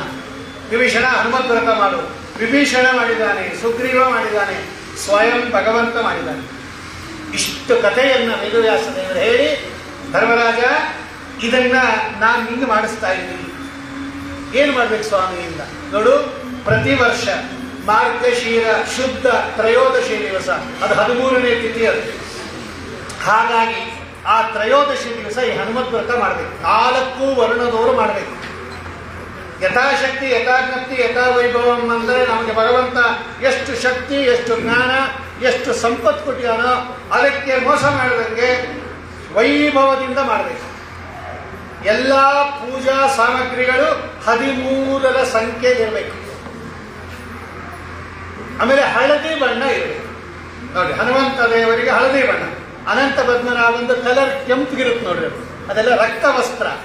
ರಕ್ತವಸ್ತ್ರ, ಆಮೇಲೆ ರಕ್ತ ಪುಷ್ಪ, ರಕ್ತದೋರ ಎಲ್ಲ ಕೆಂಪುದೇ ಇರುತ್ತೆ ನೋಡ್ರಿ. ಅದು ಹನುಮಂತ ದೇವರದೆಲ್ಲ ಹಳದಿ ವಸ್ತ್ರ, ಪೀತ ವಸ್ತ್ರ, ಪೀತಗಂಧ, ಪೀತ ಯಜ್ಞೋಪವೀತ, ಪೀತಾವರಣ ಮತ್ತು ಪೀತದೋರ ಎಲ್ಲ ಹಳದಿಗಿರಬೇಕು. ಎಲ್ಲ 13 ಸಂಖ್ಯೆಯಲ್ಲಿರಬೇಕದು. 13 ಸೇರು ಗೋಧಿಯನ್ನ ಉಪಾಯನ ದಾನ ಕೊಡಬೇಕು. ಗೋಧೂಮ 13 ಸೇರು ಗೋಧಿಯನ್ನ ಬ್ರಾಹ್ಮಣರಿಗೆ ದಾನ ಕೊಡಬೇಕು. 13 ವರ್ಷ ಮಾಡಬೇಕು. 13ನೇ ದಿವಸ ಮಾಡಬೇಕು. ಆ ದೋರದಲ್ಲೂ ಅಷ್ಟೇ 13 ಗ್ರಂಥಿ ಇರುತ್ತೆ. ಎಲ್ಲ 13 ತ್ರಯೋದಶಿನೂ 13. ಆಮೇಲೆ ಶ್ರದ್ಧಾಭಕ್ತಿಗಳಿಂದ ಷೋಡಶೋಪಚಾರ ಪೂಜೆಯನ್ನ ಮಾಡಿ, ಇನ್ನೊಂದು ಇದು ಬರೀ ಹನುಮಂತ ದೇವರ ಪೂಜೆ ಅಂತ ತಿಳ್ಕೊಂಡ್ಬೇಡಿ, ಹನುಮಂತ ದೇವರ ಒಳಗಿರುವ ಸೀತಾಪತೆ ಶ್ರೀರಾಮಚಂದ್ರ ದೇವರ ಪೂಜೆ ಇದೆ. ಇದು ಮಧ್ವ ಮತದ ಗುಟ್ಟು.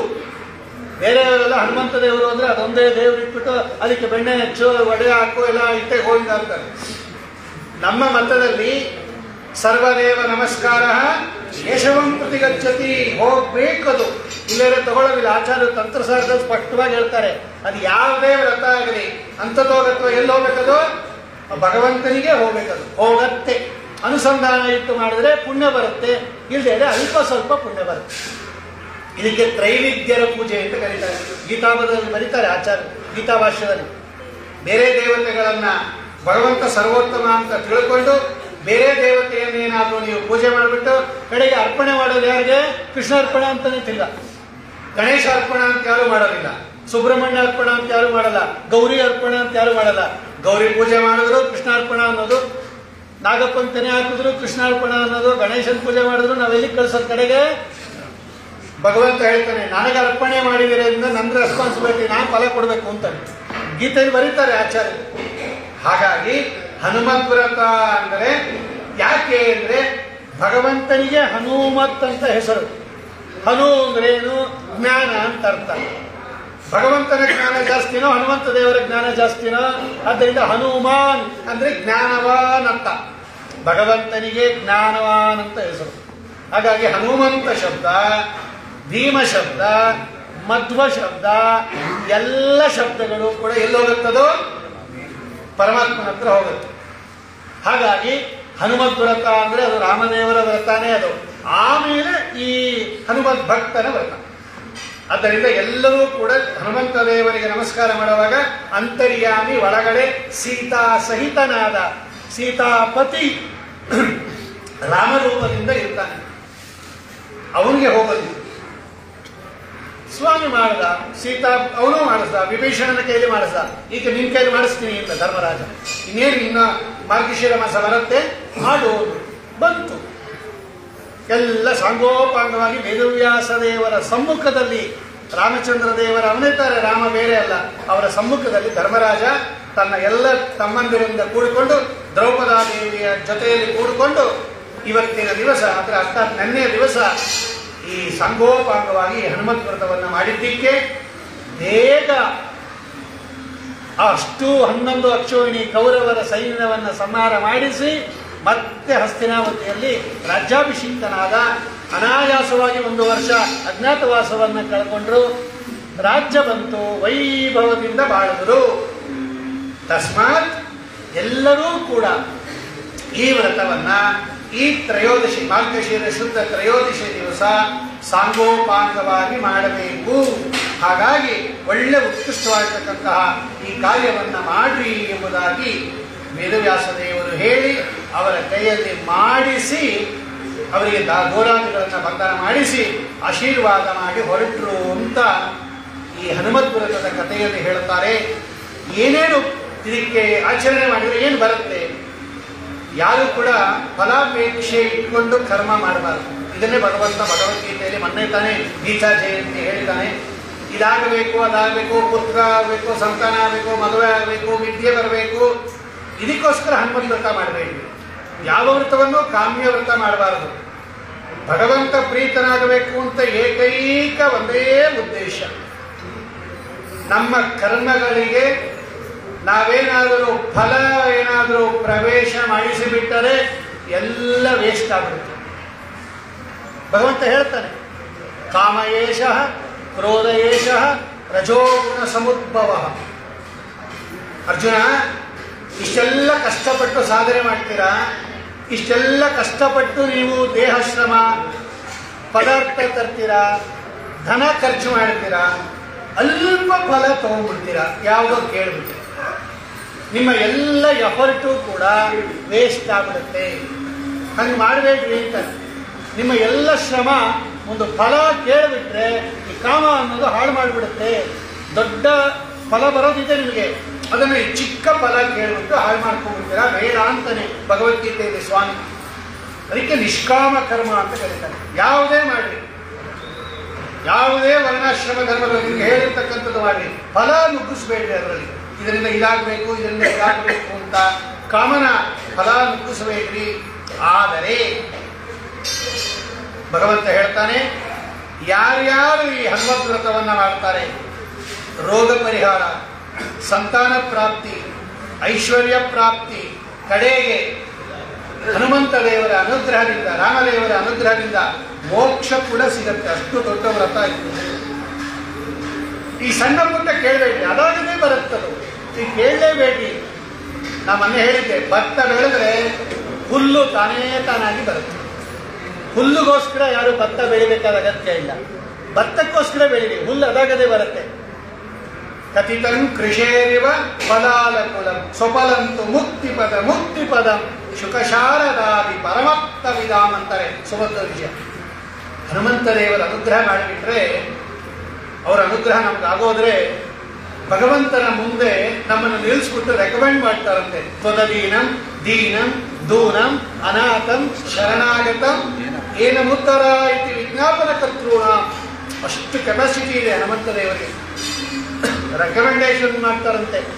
ನಂಗೆ ಗೊತ್ತು ಸ್ವಾಮಿ, ಇವನು ಚೆನ್ನಾಗಿದ್ದಾನೆ, ಚೆನ್ನಾಗಿ ಆಚರಣೆ ಮಾಡಿದ್ದಾನೆ, ಇವನನ್ನು ಉದ್ಧಾರ ಮಾಡಿಬಿಡು ಅಂತ ರಾಮದೇವರ ಹತ್ರ ಕೇಳ್ತಾರಂತೆ. ಇಷ್ಟು ದೊಡ್ಡ ಫಲ ಕೊಡ್ತಕ್ಕಂಥ ಹನುಮಂತ ದೇವರ ಹತ್ರ ಹೋಗ್ಬಿಟ್ಟು ಯಾವುದೋ ಸಣ್ಣ ಪುಟ್ಟ ಕೇಳಿಬಿಟ್ರೆ ಅದನ್ನು ನಿಲ್ಲಿಸ್ಬಿಡ್ತಾರೆ, ಇದನ್ನೇ ಕೊಟ್ಬಿಡ್ತಾರೆ. ಅದರಿಂದ ಏನೂ ಕೇಳಬೇಡಿ, ಶುದ್ಧವಾದ ಭಗವಂತನಲ್ಲಿ ಮಾತರ್ಮೇ ಮಾತರಿಶ್ವನ್ ಇತರ ತುಲಗರೋ ಪ್ರಾತರಿಷ್ಟಪ್ತ ಬಂದು ಸ್ವಾಮಿ ಸರ್ವಾಂತರಾತ್ಮನ್ ಅಜರ ಜರಯಿತ ಜನ್ಮ ಮೃತ್ಯಾಮಯಾನ ಗೋವಿಂದೇ ದೇಹಿ ಭಕ್ತಿ ಭವತಿ ಚ ಭಗವನ್ ಊರ್ಜಿತ ನಿರ್ನಿಮಿತ್ತ ನಿರ್ವ್ಯಾಜ ನಿಶ್ಚಲ ಸದ್ಗುಣಗಣವರತಿ ಶಾಶ್ವತೀ ವಾಸುದೇವ. ಪಂಡಿತಾಚಾರ್ಯ ಹೇಳ್ಕೊಡ್ತಾರೆ ವಾಯುದೇವರ ಹತ್ರ ಏನ್ ಕೇಳಬೇಕು ಅಂತ. ಗೋವಿಂದೇ ಭಕ್ತಿಂ ದೇಹಿ ನಿರ್ವ್ಯಾಜ ನಿಶ್ಚಲ ಸದ್ಗುಣಗಣವರತೀಂ ಶಾಶ್ವತೀಂ ಭಕ್ತಿಂ ದೇಹಿ. ಇದೊಂದೇ ಕೇಳಬೇಕಂತೆ ಹನುಮಂತ ದೇವರ ಹತ್ರ. ಬಹಳ ಸಂತೋಷದಿಂದ ಕೊಟ್ಟು ಬಿಡ್ತಾರಂತೆ. ಆದರೆ ನಾವು ಕೇಳದೇ ಇದ್ರೂ ಕೂಡ ಅವರೇ ಬೇಕಾದಷ್ಟು ಕೊಡ್ತಾರಂತೆ, ಅವರೇ ಕೊಡ್ತಾರಂತೆ. ಮಕ್ಕಳು ಚೆನ್ನಾಗಿದೆ ಅಂದ್ರೆ ಅವ್ರು ಕೇಳೋದೇ ಬೇಡ, ಕೆಲಸದಿಂದ ಬರೋವಾಗಲೇ ತಂದೆ ಆದವನು ಅವ್ರಿಗೆ ಏನೇನು ಬೇಕೋ ತಗೊಂಡೇ ಬಂದ್ಬಿಡ್ತಾನೆ. ನಾ ಕೇಳೇ ಇರ್ಲಿಲ್ವಲ್ಲ ಅಪ್ಪ, ಹೋಗಿ ನೀ ಕೇಳಿಲ್ಲ, ನಾನೇ ಕೊಡಿಸ್ತಾ ಇದ್ದೀನಿ ಅಂತ. ನೋಡ್ರಿ, ಒಳ್ಳೆ ಮಕ್ಕಳಾದ್ರೆ ಹಿಂಗೆ ತಂದು ಕೊಡ್ತಾರೆ. ನಾವೆಲ್ಲ ಒಳ್ಳೆ ಮಕ್ಕಳಾಗಿಟ್ರೆ ಹನುಮಂತ ದೇವರು ಬೇಕಾದ್ದು ಕೊಡ್ತಾರೆ. ಅವ್ರ ಹತ್ರ ಏನಿಲ್ಲ ರೀ, ಅವ್ರ ಹತ್ರ ಯೇ ಗುಣ ನಾಮ ಜಗತ್ ಪ್ರಸಿದ್ಧ ಯಂ ತೇಷು ತೇಷು ಸ್ಮರಿದರ್ಶಯಂತಿ ಸಾಕ್ಷಾನ್ ಮಹಾಭಾಗವತ ಪ್ರಬಲಂ ಶ್ರೀಮಂತಮೇನಂ ಹನುಮಂತ ಮಾಹು. ಇಂಥ ಗುಣ ಇಲ್ಲ ಅಂತಾನೆ ಇಲ್ಲ ಹನುಮಂತ ದೇವರ ಹತ್ರ. ಸಕಲ ಗುಣಗಳ ಗಣಿ. ಅವ್ರನ್ನ ಆರಾಧನೆ ಮಾಡಿಬಿಟ್ರೆ ನಮಗೂ ಕೊಟ್ಬಿಡ್ತಾರೆ. ಜ್ಞಾನೇ ವಿರಾಗೆ ಹರಿಭಕ್ತಿ ಭಾವೆ ಧೃತಿ ಸ್ಥಿತಿ ಪ್ರಾಣಬಲೇಶು ಯೋಗೆ ಬುದ್ಧೋ ಚ ನಾನ್ಯೋ ಹನುಮತ್ ಸಮಾನಃ ಪುಮಾನ್ ಕದಾಚಿತ್ ಕ್ವಚಕಶ್ಚನೈವ ಬುದ್ಧಿರ್ಬಲಂ ಯಶೋ ಧೈರ್ಯಂ ನಿರ್ಭಯತ್ವಂ ಅರೋಗತ ಅಜಾಡ್ಯಂ ವಾಕ್ಪಟುತ್ವಂಚ ಹನುಮತ್ ಸ್ಮರಣಾತ್ ಭವೇತ್. ಎಲ್ಲ ಕೊಟ್ಟೆ ಕೊಡ್ತಾರೆ. ಇದೆಲ್ಲಕ್ಕಿಂತ ದೊಡ್ಡದಾಗಿ ಮೋಕ್ಷವನ್ನು ಕೊಡಿಸ್ತಾರಂತೆ ಭಗವಂತನಿಗೆ ರೆಕಮೆಂಡ್ ಮಾಡಿ ಮಂತ್ರಾಲಯ ಪ್ರಭುಗಳು ಬರೀತಾರೆ ಪ್ರಾತಃ ಸಂಕಲ್ಪ ಗದ್ಯದಲ್ಲಿ. ತಸ್ಮಾತ್ ಇಂತಹ ಶ್ರೇಷ್ಠವಾದ, ಆಮೇಲೆ ಜ್ವರ ತುಂಬ ಬಂದ್ಬಿಟ್ಟಿರುತ್ತೆ ತಿಳ್ಕೊಂಡು ಆ ಗಂಧ ತೆಗೆದುಬಿಟ್ಟು ಚೆನ್ನಾಗಿ ಈ ಮಂತ್ರದಿಂದ ಅಭಿಮಂತ್ರಣ ಮಾಡಬೇಕು. ನೀವು ಮಾಡಿಬಿಡ್ಬೇಡಿ, ಆಮೇಲೆ ಕೈ ಮುಚ್ಕೊಂಡು ಏನೂ ಆಗಲ್ಲ, ಜ್ವರ ಜಾಸ್ತಿ ಆಗ್ಬಿಡುತ್ತೆ. ಆಮೇಲೆ ಅದಕ್ಕೆಲ್ಲ ಸಿದ್ಧಿ ಪಡೆಯಬೇಕದು. ಯಾರು ಹನುಮಂತ ದೇವರ ಅನುಗ್ರಹವನ್ನ ಸಂಪಾದಿಸ್ಕೊಂಡಿರ್ತಾರೋ ಅವರು ಗಂಧವನ್ನ ಕೈಯಲ್ಲಿ ಇಟ್ಕೊಂಡು ಓಂ ನಮೋ ಭಗವತೆ ವಾಯುನಂದನಾಯ ಮಂತ್ರ. ಓಂ ನಮೋ ಭಗವತೆ ವಾಯುನಂದನಾಯ. ನೀವು ಓಂಕಾರ ಕೂಡ ಹೇಳ್ಕೊಡ್ದು, ಹೇಳಲೇಬಾರದು ನೀವು. ಈಗೆಲ್ಲ ಏನಾಗ್ತಿದೆ ಈ ಕಾಲದಲ್ಲಿ ಅಂದ್ರೆ ಗಂಡಸರೆಲ್ಲ ಸುಮ್ಮನೆ ಕೂತ್ಕೊಂಡ್ಬಿಟ್ಟಿದ್ದಾರೆ, ಹೆಂಗಸರೆಲ್ಲ ಆಕ್ಟಿವ್ ಆಗ್ಬಿಟ್ಟಿದ್ದಾರೆ. ನಮ್ಮ ಮನೇಲಿ ಏನು ಮಾಡೋದಾನೆ ಇವರು ಸುಮ್ಮನೆ ಕೂತಿರ್ತಾರೆ, ಅದಕ್ಕೆ ಎಲ್ಲ ನಾನೇ ಮಾಡ್ತೀನಿ ಅಂತಾರೆ. ಇವ್ರಿಗೂ ಹಾಡು ಅವ್ರಿಗೂ ಹಾಡು, ಇಬ್ರು ಇದಲ್ಲ. ಯಾರ್ಯಾರು ಏನೇನು ಮಾಡಬೇಕು ಅವ್ರವರೇ ಮಾಡಬೇಕು. ನಿಮ್ಮ ಯಜಮಾನಿಗೆ ಹೇಳಿ ಮಾಡಿಸಿ, ಅಲ್ಲಿ ನಿಮ್ಮ ಚಕಚಕ್ಯತೆ ಉಪಯೋಗಿಸ್ಕೊಳ್ರಿ. ಅವ್ರ ಕೈಲಿ ಮಾಡಿಸೋದ್ರಲ್ಲಿ ನಿಮಗೆ ಇದ್ಯಾವತ್ತೋ ನಾವೇ ಮಾಡ್ಬಿಡ್ತೀವಿ, ತಗೋಬೇಡ್ರಿ. ನೀವು ಓಂಕಾರ ಉಚ್ಚಾರಣೆ ಮಾಡೋಂಗಿಲ್ಲ, ಅದೇ ಓಂ ನಮೋ ಭಗವತೆ ವಾಯುನಂದನಾಯ ಅಂತ ಹೇಳ್ತೀರಾ, ಹೇಳಕ್ ಬಿಡ್ದು. ಅವ್ರ ಕೈಲಿ ಮಾಡಿಸಿ, ಅವ್ರನ್ನ ಕರ್ಕೊಂಬನ್ನಿ ಮಠಕ್ಕೆ, ಅಥವಾ ಅವ್ರು ಕೇಳಿಸ್ರಿ. ಆವಾಗ ನಿಮ್ಮ ಜಾಣ್ಮೆ ಗೊತ್ತಾಗುತ್ತೆ. ಅವ್ರು ಬೇಡ ಬೇಡ ಅವ್ರ ಪಾಡಿಗೆ ಅವ್ರು ಇರಲಿ, ನೀವು ಆಫೀಸ್ಗೆ ಹೋಗಿ ನಾವು 11 ಹೋಗ್ತೀವಿ ಅನ್ಬೇಡಿ. ಓಂ ನಮೋ ಭಗವತೆ ವಾಯುನಂದನಾಯ ಸುಂದರಾತಿ ಸುಂದರ ಮಂತ್ರ ಅದು. ಅದನ್ನು ಒಂದು 108 ಸಲ ಜಪ ಮಾಡಿಬಿಡ್ರಿ. ಆ ಗಂಧವನ್ನ ಮಂತ್ರದಿಂದ ಅಭಿಮಂತ್ರಣ ಮಾಡಿ ಆ ಹಣೆಗೆ ಆ ಗಂಧ ಹಚ್ಚಿಬಿಡ್ರಿ, ಸಾಕು, ಜ್ವರ ಹೊರಟೋಗುತ್ತೆ. ಇಷ್ಟು ಶಕ್ತಿ ಇದೆ. ಅದನ್ನು ನೀವು ಸಿದ್ಧಿ ಪಡೆದಿರಬೇಕು. ಅಷ್ಟು ತಾಕತ್ತು ಪವರು ನಿಮ್ಗೆ ಬಂದಿರಬೇಕು ಹನುಮಂತ ದೇವರ ಅನುಗ್ರಹದಿಂದ. ಅವರು ಅಷ್ಟು ಚೆನ್ನಾಗಿ ಅವರನ್ನು ಆರಾಧನೆ ಮಾಡಿರ್ಬೇಕು ನೀವು. ಅಂತಹ ಶ್ರೇಷ್ಠ ತೀರ್ಥ ಕೊಡಿದಾಗ, ಗಂಧ ಹಚ್ಕೊಂಡಾಗ ಕಡೆಗೆ ಭಗವಂತನ ವಿಶೇಷ ಅನುಗ್ರಹದಿಂದ ಏನು ಬೇಕಾದರೂ ಆಗುತ್ತೆ ಅಂತ ಅವರೇ ಬರೀತಾರೆ. ಇದೆಲ್ಲ ಫಲಶ್ರುತಿ ಅಂತ ಇದೆ. ಅವರೇ ಕಡೆಯಲ್ಲಿ ಬರೆದಿದ್ದಾರೆ ವೇದವ್ಯಾಸದೇವರು, ಈ ವ್ರತವನ್ನು ಮಾಡಿದ್ರೆ ಹೀಗೀಗಾಗತ್ತೆ. ನಮ್ಮಲ್ಲಿ ಅಭಿಮಂತ್ರಣ ಬಹಳ ಮುಖ್ಯ. ವಾಯುಸ್ತುತಿ ಅಭಿಮಂತ್ರಣ, ವಾಯುಸ್ತುತಿ ಪುರಸ್ಚರಣ, ಪವಮಾನ ಸೂಕ್ತ ಅಭಿಮಂತ್ರಣ, ಸುಂದರಕಾಂಡ ಪಾರಾಯಣ, ವಾಯುದೇವರಿಗೆ ಸಂಬಂಧಪಟ್ಟಿದ್ದೆಲ್ಲ ನಮ್ಮ ಮತ ಸಿದ್ಧಾಂತದಲ್ಲಿ ಶ್ರೇಷ್ಠಾತಿ ಶ್ರೇಷ್ಠ, ಪವಿತ್ರಾತಿ ಪವಿತ್ರ. ಇಂತಹ ಪರಮ ಪವಿತ್ರವಾಗಿರತಕ್ಕಂತಹ ಹನುಮದ್ ವ್ರತವನ್ನ ಸ್ವಯಂ ರಾಮದೇವರು ಮಾಡಿ ಜಗತ್ತಿಗೆ ಚಾಲನೆಯನ್ನು ಕೊಟ್ಟಿರತಕ್ಕಂತಹ ವ್ರತವನ್ನ ಅನೇಕ ವರ್ಷಗಳಿಂದ ನಮ್ಮ ಶ್ರೀಮಠದಲ್ಲಿ ಮಾಡಿದ್ವಿ. ಯಾಕಂದರೆ ಇದು ಈ ಕಡೆ ದಕ್ಷಿಣ ಭಾಗದಲ್ಲಿ ಹನುಮದ್ ವ್ರತ ಅಷ್ಟೊಂದು ಪ್ರಚಲಿತ ಇಲ್ಲ. ಉತ್ತರ ಕರ್ನಾಟಕಕ್ಕೆ ಹೋಗಿ ಪ್ರತಿಯೊಂದು ಮನೆಯಲ್ಲೂ ಹನುಮತ್ ವ್ರತ ಮಾಡ್ತಾರೆ. ನಾವು ಹೆಂಗೆ ವರಮಹಾಲಕ್ಷ್ಮಿ ಮಾಡ್ತೀವೋ, ನಾವು ಹೆಂಗೆ ಅನಂತ ವ್ರತ ಮಾಡ್ತೀವೋ, ನಾವು ಹೆಂಗೆ ಗೌರಿ ಗಣೇಶ ಮಾಡ್ತೀವೋ, ಉತ್ತರ ಕರ್ನಾಟಕದಲ್ಲಿ ಪ್ರತಿಯೊಂದು ಮನೆಯಲ್ಲೂ ಮಾಡ್ತಾರೆ. ನೆನ್ನೆ ಪ್ರತಿಯೊಬ್ಬರು ಮನೆಯಲ್ಲೇ ಮಾಡಬೇಕು ಈ ಹನುಮತ್ ವ್ರತ. ಆದರೆ ನಮ್ಮಲ್ಲಿ ಅಷ್ಟೊಂದು ಈ ಕಡೆ ದಕ್ಷಿಣ ಭಾಗದಲ್ಲಿ, ಈ ಮೈಸೂರು ಪ್ರಾಂತದಲ್ಲಿ, ಬೆಂಗಳೂರು ಈ ಕಡೆ ಅಷ್ಟೊಂದು ಪ್ರಚಲಿತ ಇಲ್ಲ. ಈಗ ನೀವು ಹಂಪೆ, ಇದು ಹೊಸಪೇಟೆಯಿಂದ ಮೇಲೊಟ್ಟೋಗ್ರಿ, ಎಲ್ಲರ ಮನೆಯಲ್ಲೂ ಮಾಡ್ತಾರೆ. ಏನು ವೈಭವದಿಂದ ಮಾಡ್ತಾರೆ. ನಾನೀಗ ಒಂದು 5-6 ವರ್ಷದ ಕೆಳಗಡೆ ಬಳ್ಳಾರಿ ಇದ್ದೆ, ಅಲ್ಲಿ ಮಾತೃ ಸಂಘದಲ್ಲಿ ಬಳ್ಳಾರಿಗೆ ಪ್ರವಚನಕ್ಕೆ ಹೋಗಿದ್ದೆ. ಆವಾಗ ಬಂದ್ಬಿಟ್ವಿ ಹನುಮತ್ ವ್ರತ ಬಂದಿತ್ತು, ಅಲ್ಲೇ ಇದ್ವಿ ನಾವು. ಇದೇ ಬಾಕ್ಸಿನೇ ಬಂದ್ಬಿಟ್ಟಿತ್ತು. ಬಾಕ್ಸಿನೇ ಮಾಡ್ತಾರೆ ಅವರು. ಎಷ್ಟು ವೈಭವದಿಂದ ಮಾಡ್ತಾರೆ ಗೊತ್ತಾ, ಒಬ್ಬೊಬ್ಬರ ಮನೆಯಲ್ಲೂ ಕೂಡ ಶ್ರದ್ಧಾಭಕ್ತಿಯಿಂದ ಮಾಡ್ತಾರೆ. ನಾನು ಅವಲೇ ನೋಡಿದ್ದು ಬಳ್ಳಾರಿ, ಭಾರಿ ಚೆನ್ನಾಗಿ ಮಾಡ್ತಾರೆ. ಅದು ಹೊಸಪೇಟೆ ಹತ್ರ, ಅಲ್ಲಿ ಅಂಜನಾದ್ರಿ ಪರ್ವತ, ಅಲ್ಲಿ ಹನುಮಂತ ದೇವರು ಅವತಾರ ಮಾಡಿದ ಜಾಗ ಅಂತ ಏನು ಮೆರವಣಿಗೆ ಮಾಡ್ತಾರೆ ಗೊತ್ತಾ. ಇವತ್ತಲ್ಲಿ ಸಾವಿರಾರು ಜನ ಹೋಗ್ತಾರೆ ಅಲ್ಲಿಗೆ. ಅಂತಹ ಶ್ರೇಷ್ಠವಾದ ವ್ರತ ಇಟ್ಲ ಕಡೆ ಅಷ್ಟೊಂದು ಪ್ರಚಲಿತ ಇಲ್ಲ. ಆದ್ದರಿಂದ ಆ ವ್ರತವನ್ನು ನೀವು ಮಿಸ್ ಮಾಡಿಕೊಂಡು ದೊಡ್ಡದಾದ ಫಲವನ್ನ ಹಾಳು ಮಾಡ್ಕೋಬೇಡ್ರಿ. ಪರಂಪರೆ ಕೆಲವರೆಲ್ಲ ಏನ್ ಮಾಡ್ತಾರೆ, ನಮ್ಮಲ್ಲಿ ಆಚರಣೆ ಬಂದಿಲ್ಲ, ನಮ್ಮಲ್ಲಿ ಸಂಪ್ರದಾಯ ಇಲ್ಲ, ಮಾಡೋ ಪದ್ಧತಿ ಇಲ್ಲ ಅಂತಾರೆ. ಇಂಥ ದೊಡ್ಡ ವ್ರತ ಪದ್ಧತಿ ಏನಿಲ್ಲ, ನೀವೇ ಪದ್ಧತಿ ಹಾಕ್ಕೊಳ್ರಿ. ಏನಿವಾಗ ನೀವೇ ಸ್ಟಾರ್ಟ್ ಮಾಡ್ರಿ. ಆದ್ದರಿಂದ ಮನೆಗಳಲ್ಲಿ ಅನಾನುಕೂಲ ಅನ್ನತಕ್ಕಂಥ ದೃಷ್ಟಿಯಿಂದ ನಮ್ಮ ಶ್ರೀಮಠದಲ್ಲಿ ಎಲ್ಲ ಕಡೆನೂ ಮಾಡ್ತಾರೆ, ಎಲ್ಲ ಮಠದಲ್ಲೂ ಮಾಡ್ತಾರೆ. ನಾವು ಕೂಡ ಪ್ರತಿ ವರ್ಷ ಈ ಮಾರ್ಗಶಿರ ಶುದ್ಧ ತ್ರಯೋದಶಿ ದಿವಸ ಆ ಪ್ರಾಣದೇವರ ಏನು ಪ್ರತಿಷ್ಠಾಪನೆ ಆಗಿದೆ ಅದರ ಪಕ್ಕದಲ್ಲೇ ವಿಧಿವತ್ತಾಗಿ ಇವತ್ತು ಕಲಶ ಪ್ರತಿಷ್ಠಾಪನೆ ಮಾಡಿ ಷೋಡಶೋಪಚಾರ ಪೂಜೆಯನ್ನು ಮಾಡಿ ಅದರೊಳಗಡೆ ಹನುಮ ಭೀಮ ಮಧ್ವಾಂತರ್ಗತ ಸೀತಾಪತಿ ಶ್ರೀ ರಾಮಚಂದ್ರ ದೇವರನ್ನು ಆವಾಹನೆ ಮಾಡಿ ಷೋಡಶೋಪಚಾರವಾಗಿ ಅತ್ಯಂತ ಮಡಿಯಿಂದ, ಅದಕ್ಕೆ ನಾವು ಆಚೆ ಕಡೆ ತರಿಸೋದೇ ಇಲ್ಲ. ನೀವು ಎಷ್ಟೆಷ್ಟು ಹನುಮತ್ ವ್ರತ ಎಷ್ಟು ಶ್ರದ್ಧೆಯ ಭಕ್ತಿ ಮಡಿಯಿಂದ ಪವಿತ್ರವಾಗಿ ಮಾಡ್ತಿರೋ ಫಲ ಜಾಸ್ತಿ. ಅದಕ್ಕೆ ಗರ್ಭಗುಡಿಯಿಂದ ನಾವು ಆಚೆಗೆ ತರೋದೇ ಇಲ್ಲ, ಅಲ್ಲೇ ಮಾಡಿಬಿಡ್ತೀವಿ. ಹಾಗಾಗಿ ಇಲ್ಲಿಂದಲೇ ನೀವು ನೋಡಿ ಸಂತೋಷಪಟ್ಟು ನಮಸ್ಕಾರ ಮಾಡ್ಬೋದು. ಅಂತಹ ವ್ರತವನ್ನು ಅನೇಕ ವರ್ಷಗಳಿಂದ ಮಾಡ್ಕೊಂಡು ಬಂದಿದೆ. ಅದರ ದೂರ ಅಂದರೆ ಅದನ್ನು ಸಮರ್ಪಣೆ ಮಾಡಿ ಅದರಲ್ಲಿ ಎಲ್ಲ ಹನುಮಂತ ದೇವರ ಉತ್ಕೃಷ್ಟವಾಗಿರ್ತಕ್ಕಂತಹ ರೀತಿಯಲ್ಲಿ ಅದನ್ನು ಹೇಳಿಬಿಟ್ಟಿರ್ತೀರಿ, ಜ್ಞಾಪಕ ಇಟ್ಕೊಂಡಿರಿ.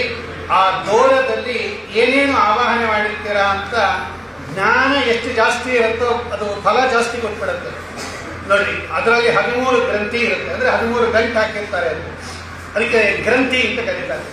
ಒಂದೊಂದು ಗ್ರಂಥಿಯಲ್ಲೂ ಕೂಡ ಹನುಮಂತ ದೇವರ ಅವರು ಮಾಡಿದ ಅತ್ಯದ್ಭುತವಾದ ವ್ಯಾಪಾರಗಳನ್ನು ಸ್ಮರಣೆ ಮಾಡಿ ಹನುಮಂತ ದೇವರನ್ನ ಅದರಲ್ಲಿ ಆವಾಹನೆ ಮಾಡಿರ್ತಾರೆ. ಹನುಮಂತ ದೇವರು ಅಂದರೆ ಅಂತರ್ಯಾಮಿ ರಾಮಚಂದ್ರ ದೇವರು. ಅದು ನಮ್ಮ ಮೇಲಿದ್ದಾಗ ಇಷ್ಟೆಲ್ಲ ಪರಿಹಾರ ಆಗುತ್ತಂತೆ. ನೋಡಿ, ವಾನರ ರಕ್ಷಕಾಯ ನಮಃ ಪ್ರಥಮ ಗ್ರಂಥಿ ಪೂಜೆಯಾಮಿ. ಮೊದಲನೇ ಗ್ರಂಥಿಯಲ್ಲಿ ಹನುಮಂತ ದೇವರನ್ನ ನೀವು ವಾನರ ರಕ್ಷಕರು ಅಂತ ಹೇಳಿ ಪೂಜೆ ಮಾಡಿರ್ತಾರೆ. 4 ಕೋಟಿ ಕಪಿಗಳು ಪ್ರಾಣ ಬಿಡಕ್ಕೆ ಬಂದಾಗ ಹನುಮಂತ ದೇವರು ಸಮುದ್ರ ಲಂಘನ ಮಾಡಿದ್ದು. ಜಾಂಬುವಂತವನ್ನು ಕೇಳ್ತಾನೆ, 4 ಕೋಟಿ ಕಪಿಗಳು ಪ್ರಾಯೋಪವೇಶ ಕೈಗೊಂಡಿದ್ದಾರೆ, ನಾವೇನು ಊಟ ಮಾಡೋದಿಲ್ಲ, ಪ್ರಾಣ ಬಿಟ್ಬಿಡ್ತೀವಿ, ಸೀತಾಕೃತಿ ಕಾಣದೇ ಇದ್ರೆ ಅಂತ ಕೂತಿದ್ದಾರೆ. ಇಷ್ಟು ಜನದ ಪ್ರಾಣ ನಿನ್ನ ಕೈಲಿದೆ ಹನುಮಂತ, ದಯಮಾಡಿ ನೀನು ಸಮುದ್ರ ಲಂಘನ ಮಾಡಿ ಹೋಗ್ಬಿಟ್ ಬಾ ಅಂತ ಜಾಂಬುವಂತ ಕೇಳಿದಾಗ ತಾವು ಹನುಮಂತ ಸಮುದ್ರ ಲಂಘನ ಮಾಡಿ ರಾಮಾಯ ಶಾಶ್ವತ ಸುವಿಸ್ತೃತ ಷಡ್ಗುಣಾಯ ಸರ್ವೇಶ್ವರಾಯ ಬಲವೀರ್ಯ ಮಹಾರ್ಣವಾಯ 4 ಕೋಟಿ ಕಪಿಗಳನ್ನು ರಕ್ಷಣೆ ಮಾಡಿದಂತಹ ರೂಪ ಅದು ಹನುಮಂತ ರೂಪ. ವಾನರ ರಕ್ಷಕಾಯ ನಮಃ.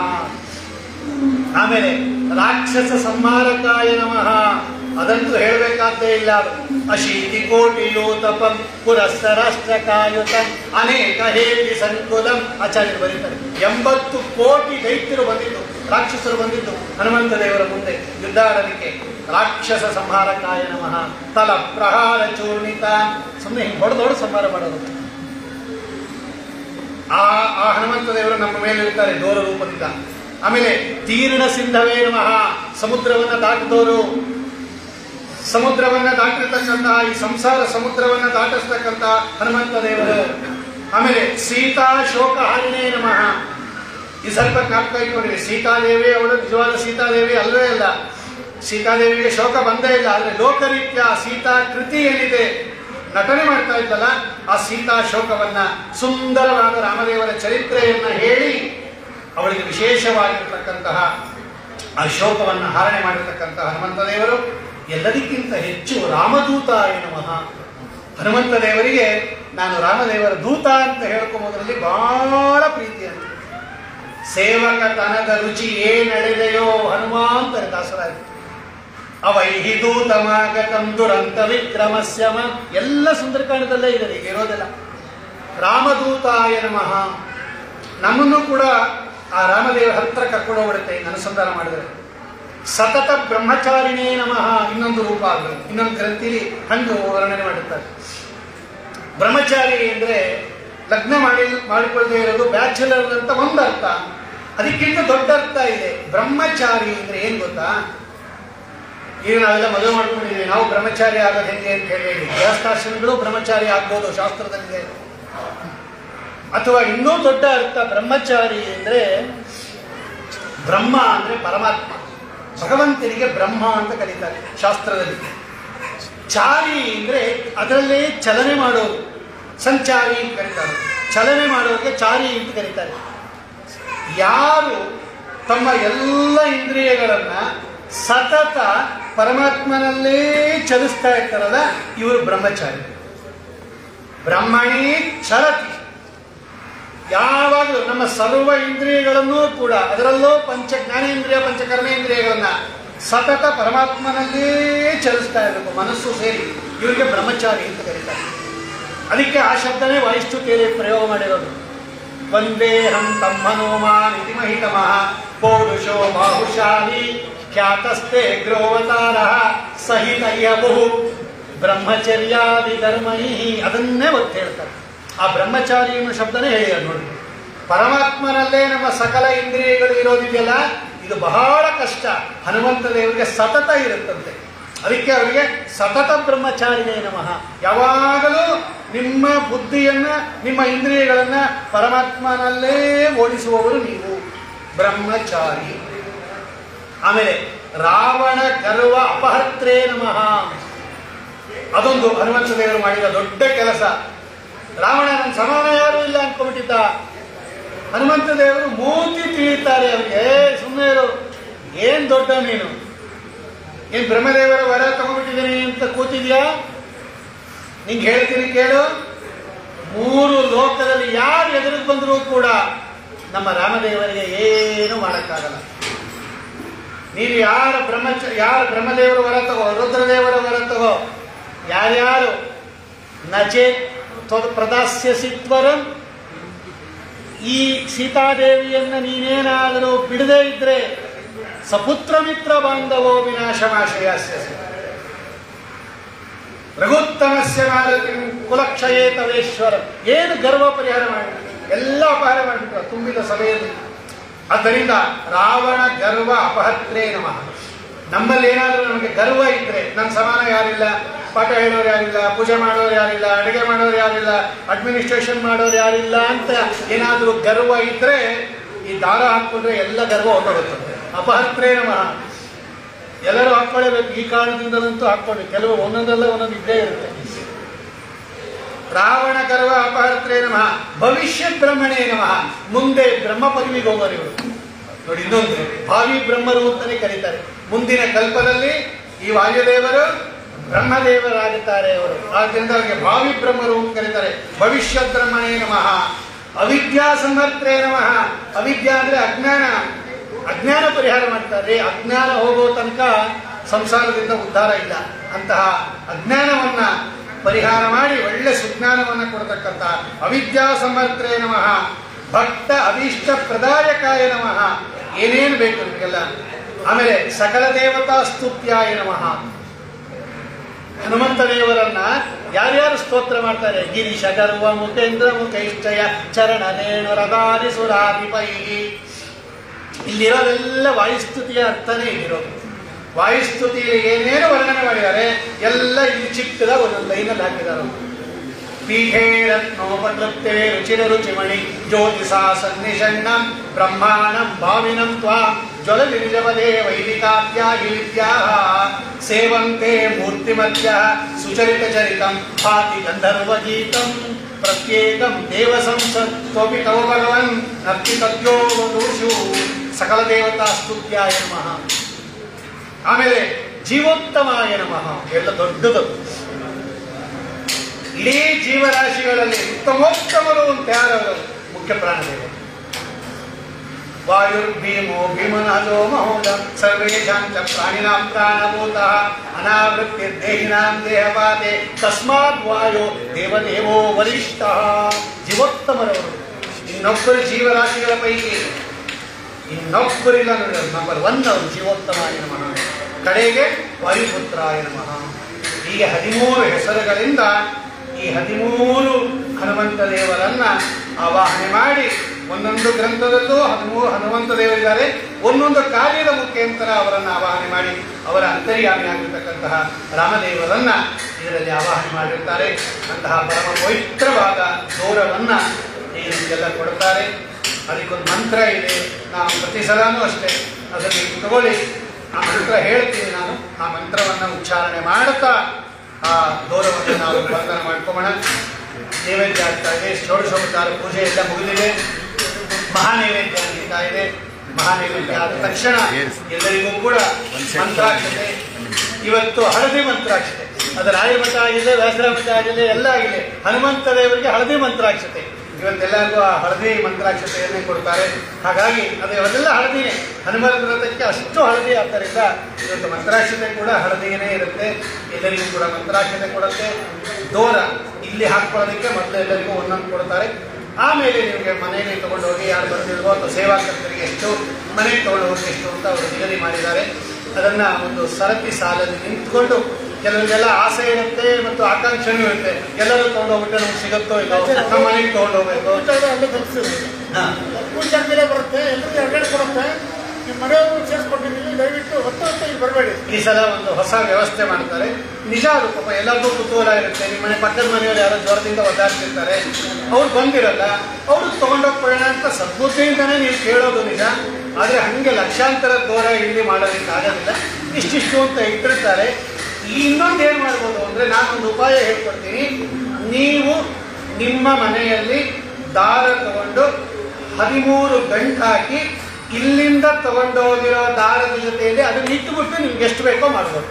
ಜರಾಕ್ಸ್ ತೆಕ್ಕೊಂಡಂಗೆ ಅಷ್ಟೇ, ಏನಿಲ್ಲ. ಈ ದೋರ ತಗೊಂಡು ಹೋಗ್ತೀರಲ್ಲ, ಹೆಂಗಿದ್ರು ಆವಾಹನೆ ಆಗಿರುತ್ತೆ. ಇದನ್ನ ಒಂದು ಹಂಗೆ ಇಟ್ಕೊಳ್ಳಿ. ನಿಮ್ಮನೆ ದೇವರ ಮನೆ ಮುಂದೆ ಒಂದು ಮಣೆ ಹಾಕ್ಬಿಟ್ಟು ಈ ದೋರವನ್ನು ಇಟ್ಟುಬಿಟ್ಟು ನಿಮ್ಗೆ ಎಷ್ಟು ಬೇಕೋ ಅಷ್ಟು ನೀವೇ ಮನೆಯಲ್ಲಿ ಮಾಡಿಕೊಂಡು ಅದಕ್ಕೆ 13 ಗಂಟೆ ಹಾಕ್ಬಿಟ್ಟು ಇದರ ಜೊತೆಯಲ್ಲಿ ಅದನ್ನು ಇಟ್ಟುಬಿಟ್ಟು ಎಲ್ಲರಿಗೂ ಕೊಡಿ. ಅದರ ಪವರ್ ಎಲ್ಲ ಅದಕ್ಕೂ ಟ್ರಾನ್ಸ್ಫರ್ ಆಗ್ಬಿಡುತ್ತೆ. ಇಷ್ಟು ಪವರ್ ಇರುತ್ತೆ ಅದರಲ್ಲಿ. ಅದರಿಂದ ಏನು ಸಾಮಾನ್ಯ ಅಲ್ಲ. ಹನುಮಂತ ದೇವರು ಇಲ್ಲೇ ಇರೋ ಜಾಗನೇ ಇಲ್ಲ. ಆದ್ದರಿಂದ ಈ ಥರ ನೀವು ಮಾಡ್ಕೋಬೋದು. ಜಾಸ್ತಿ ಬೇಕು ಅಂದರೆ ಇಲ್ಲೇ ಎಷ್ಟು ಬೇಕೋ ಇಲ್ಲಿ ನೀವು ಕೇಳಿ ತಗೋಬೋದು ಅಂತ ಹೇಳ್ತಾ, ಈಗ ಎಲ್ಲರಿಗೂ ಒಂದೊಂದು ಇದು ಕೊಡ್ತಾರೆ. ನೀವು ಕೂತಿರೋ ಜಾಗಕ್ಕೆ ಬರುತ್ತೆ, ಹಾಕ್ಕೊಂಡ್ಬಿಡ್ಬೇಡಿ ತಕ್ಷಣ. ನಮ್ಮಲ್ಲಿ ಏನು ಅಂದರೆ ಕೈ ಕೊಟ್ಟ ತಕ್ಷಣ ಬಾಯಿಗೆ ಹಾಕ್ಬಿಡೋದು, ಏನಾದ್ರು ಕೊಟ್ಟ ತಕ್ಷಣ ತಿನ್ಬಿಡೋದು, ಇದೊಂದು ಅದು ಮಂತ್ರ ಸಹಿತವಾಗಿ ಹಾಕಿಸ್ತಾರೆ. ಅದರಿಂದ ಎಲ್ಲರೂ ಕೈಲಿ ಇಟ್ಕೊಂಡು ಮಂತ್ರ ಹೇಳ್ತೀನಿ, ಆಮೇಲೆ ಎಲ್ಲರೂ ಧಾರಣೆ ಮಾಡ್ತಾರೆ. ಕೊಡಿ ಎಲ್ಲ ಆ ಕಡೆಯಿಂದ ಒಬ್ಬರು, ಈ ಕಡೆಯಿಂದ ನೀವು ಅಲ್ಲೇ ಕೂತ್ಕೊಳ್ಳಿ. ಈ ಕಾರ್ನರಿಂದ ಕೂತ್ಕೊಂಡ್ಬಂದ್ಬಿಡಿ. ಒಂದು 3-4 ಜನ ಬಂದ್ರಪ್ಪ, ಎಲ್ಲರಿಗೂ 2-2 ಅಂತ ಹೇಳಿ 2 ಕೊಟ್ಬಿಡಿ. ಆ ಕಡೆ ಮೂಲೆಯಿಂದ ಒಬ್ರು, ಈ ಕಡೆ ಮೂಲೆಯಿಂದ ಒಬ್ರು, ಹಿಂಗೆ ಕೊಟ್ಬಿಡೋರು. ಅದು ಡಿಸ್ಟ್ರಿಬ್ಯೂಟ್ ಆಗಿ ಎಲ್ಲರೂ ಹಾಕುವ ತನಕ ಎಲ್ಲರೂ ಕೂಡ ಸಾಮೂಹಿಕವಾಗಿ ವಾಯುಸ್ತುತಿ ಪಾರಾಯಣ ಮಾಡ್ತಾ ಇರೋಣ. ಎಲ್ಲಿಗಾಗುತ್ತೋ ಅಲ್ಲಿ ನಿಲ್ಲಿಸ್ಕೊಂಡು ಶ್ರೀ ಗುರುಭ್ಯೋ ನಮಃ ಹರಿ ಓಂ. ಹೆಣ್ಣು ಮಕ್ಕಳೆಲ್ಲ ಮಧ್ವನಾಮ ಪಾರಾಯಣ ಮಾಡ್ತಾರೆ. ಯಾರು ಬರುತ್ತೋ ಮನಸ್ಸಲ್ಲೇ ಪಾರಾಯಣ ಮಾಡ್ಕೊತಾರೆ ಮಧ್ವನಾಮ. ಇವರೆಲ್ಲ ಗಂಡಸರು ವಾಯುಸ್ತುತಿ ಪಾರಾಯಣ ಮಾಡ್ತಾರೆ. ಓಂ ಪಾನ್ ಭಸ್ಮಾನ್ ಪುರೋಹತವೈರಿವಲವನ್ ಮಾತಂಗಮಾದ್ಯಂತಕ ಕುಂಭೋಚ್ಚಾದ್ರಿಪಾದನಾದಿಕಪಟೋ ಶ್ರೀಮತ್ಕಂಠೀರವಾಸ್ಯ ಪ್ರತತಸುನಕರಾದಾರಿತಾರಾತಿದೂರ ಪ್ರಜ್ಞಸ್ತತ್ವಾಂತಶಾಂತ ಪ್ರವಿರತಮನಸಾ ಭಾವಿತಾನಾತಿವೃಂದೈ ಲಕ್ಷ್ಮೀಕಾಂತಸಮಂತಗೋಪಿಕಲಯನ್ ನೈವೇಶಿತುಸ್ತೆ ಸಮಂ ಪಶ್ಯಾಮೃತ್ತಮವಸ್ತು ದೂರತರತೋ ಅಪಾಸ್ತಂ ರಸೋ ಯೋಷ್ಟಮಃ ಯಥೋಷೋತ್ತರಲಕ್ಷನೇತ್ರಕುಟಿಲ ಪ್ರಾಂತೋದ್ಗಿತಾಗ್ನಿಸ್ಫುರತ್ ಯದ್ಯೋತೋಪಮವಿಸ್ಫುಲಿಂಗವಸಿತಾ ಬ್ರಹ್ಮೇಶ ಚಕ್ರೋತ್ತರಾ. ಹರಿ ಓಂ. ಶ್ರೀಮದ್ವಿಷ್ಣುನಿಷ್ಠಾ ಗುಣಗುರುತಃ ಶ್ರೀಮದಾನಂದತೀರ್ಥ ತ್ರೈಲೋಕ್ಯಾಚಾರ್ಯಪಾದೋಜ್ವಲ ಜಲಜಲ ಸತ್ಪಾಂಸಗೋಸ್ಮಾನ್ ಪುರಂದೋ ಆಚಾರ್ಯತ್ರ ಪ್ರಣೇತ್ರೀ ತ್ರಿಭುವನ ಮಹಿಳಾ ಶಾರದಾ ಶಾರದೇಂದ್ರೋ ಜ್ಯೋತ್ಸ್ನಾ ಭದ್ರಸ್ಮಿತ ಶ್ರೀ ಧವೈರಕುಮಾ ಪ್ರೇಮವಾರಂ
ಪ್ರದ್ಯುಮ್ನಿ ಪಣಿಮಯೋ ನಾಯಕಾದ್ಯೈರಾಜ್ಯಂ ಮಂತ್ರಸಿದ್ಧಂ ಶಿವತಕೃತವತೋ ಮಾರುತಸ್ಯಾವತಾರಂ ವಾತಾರಂ ವಾರಮೇಶ್ವರಂ ಪದಮಕವಿತರಾಪನ್ನ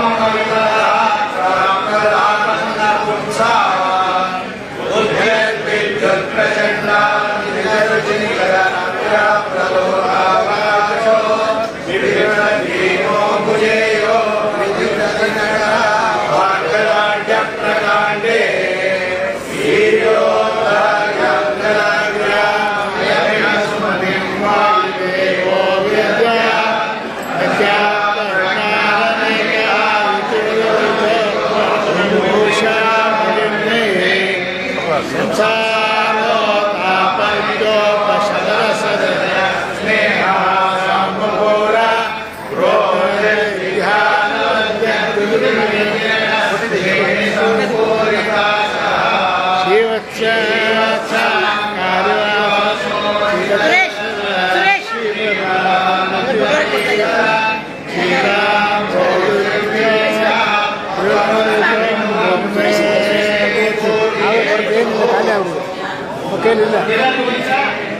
ಸುರೇಶ್ ಖಾಲಿಯಾಗಿದೆ, ಇಲ್ಲ ಅವ್ರ ಹತ್ರ ಜಾಸ್ತಿ ಇಲ್ಲ.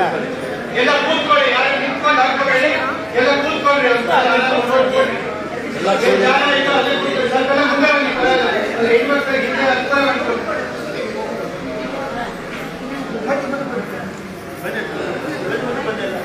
ಎರಡೆರಡು ಕೊಟ್ಟಿದೆ, ಒಂದು ಮಾತ್ರ ಹಾಕೊಳ್ಳಿ, ಒಂದೇ ಹಾಕಬೇಕು, ಇನ್ನೊಂದು ನಿಮ್ಮ ಮನೆಯವ್ರಿಗೆ ಒಂದೊಂದು ಹಾಕೊಳ್ಳಿ ಸಾಕು. ಇದು ನೆಸೆಸರಿ ಕುತ್ತಿಗೆಗೂ ಹಾಕಬಹುದು, ಕಟ್ಕೋಬೇಕು ಅಂತ ಏನಿಲ್ಲ. ಹಾಗಾಗಿ ಕುತ್ತಿಗೆಗೂ ಹಾಕಬಹುದು, ಕೈಗೂ ಕಟ್ಕೋಬಹುದು. ಸಾಮಾನ್ಯವಾಗಿ ಕುತ್ತಿಗೆ ಹಾಕಬಹುದು ಅಭ್ಯಾಸ ಇದೆ ಎಲ್ಲರೂ. ಹಾಗೆ ಕಟ್ಟದಲ್ಲೇ ಧಾರಣೆ ಮಾಡಬಹುದು. ನಾವೆಲ್ಲ ಆ ಕಡೆ ಭಕ್ತಿಯಿಂದ ಸ್ವಾಮಿ ಅಂದ್ರೆ ಆ ಕಡೆ ಹನುಮಂತನ ಪೂಜೆ ಮಾಡಿದ್ರೆ ಪ್ರಾರ್ಥನೆ ಮಾಡಿಕೊಂಡ್ರೆ ಸ್ವಾಮಿ ಅಲ್ಲೇನು ನಿನ್ನಲ್ಲಿ ಆವಾಹನೆ ಮಾಡಿದ್ದಾರೆ, ಅದೇ ಭಗವಂತನ ರೂಪಗಳನ್ನ ಈ ಗೋಳದಲ್ಲಿ ಆವಾಹನೆ ಮಾಡಿದೆ. ಸ್ವಾಮಿ ಕೃಪೆ ಮಾಡಿ ನನ್ನ ಎಲ್ಲ ಅಪರಾಧಗಳನ್ನ ಪರಿಹಾರ ಮಾಡಿ ನನ್ನ ದೋಷಗಳನ್ನೆಲ್ಲ ಮನ್ನಿಸಿ ಈ ದೋರದಲ್ಲಿ ನೀನು ಸನ್ನಿಹಿತನಾಗಿ ನೀನು ಸನ್ನಿಹಿತರಾಗುವುದರ ಮೂಲಕ ನಿಮ್ಮ ಹೃದಯದಲ್ಲಿ ಸದಾ ವಿರಾಜಮಾನನಾದ ಸೀತಾಪತಿ ಶ್ರೀ ರಾಮಚಂದ್ರ ದೇವರನ್ನೂ ಕೂಡ ನಿಮ್ಮ ಜೊತೆಗೆ ಕರ್ಕೊಂಡ್ಬಂದು ನನ್ನ ಹೃದಯದಲ್ಲಿ ಯಾವಾಗಲೂ ಆ ಸ್ವಾಮಿಯನ್ನ ಸ್ಥಿರವಾಗಿ ನಿಲ್ಲೋ ಹಂಗೆ ಅನುಗ್ರಹ ಮಾಡಿ ಅಂತ ಪ್ರಾರ್ಥನೆ ಮಾಡಿಕೊಂಡು ಎಲ್ಲರಿಗೆ ತಿಳ್ಕೊಳ್ಳಿ. ಹನುಮಂದೋರ ರೂಪೇಣ ಸಂಸ್ಥಿತೋ ಮಯಿ ಸರ್ವದಾ ಸರ್ವಾಪದ್ಯೋ ರಕ್ಷ ರಕ್ಷ ಪ್ರಸೀದ ಕವಿ ಪುಂಗವ ಹನುಮಂದೋರ ರೂಪೇಣ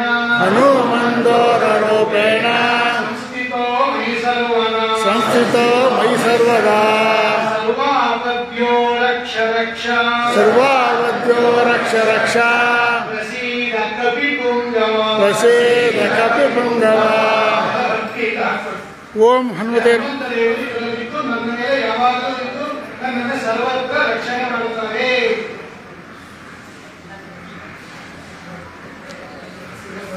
ಆಮೇಲೆ ಹೋದ ವರ್ಷ ಹಾಕೊಂಡಿದ್ದ ದಾರ ಯಾರಾದ್ರೂ ಹಾಕೊಂಡಿದ್ರೆ ಅದನ್ನ ವಿಸರ್ಜನೆಯೂ ಮಾಡಬೇಕು. ಅದು ಒಂದು ವ್ರತದ ಅಂಗ.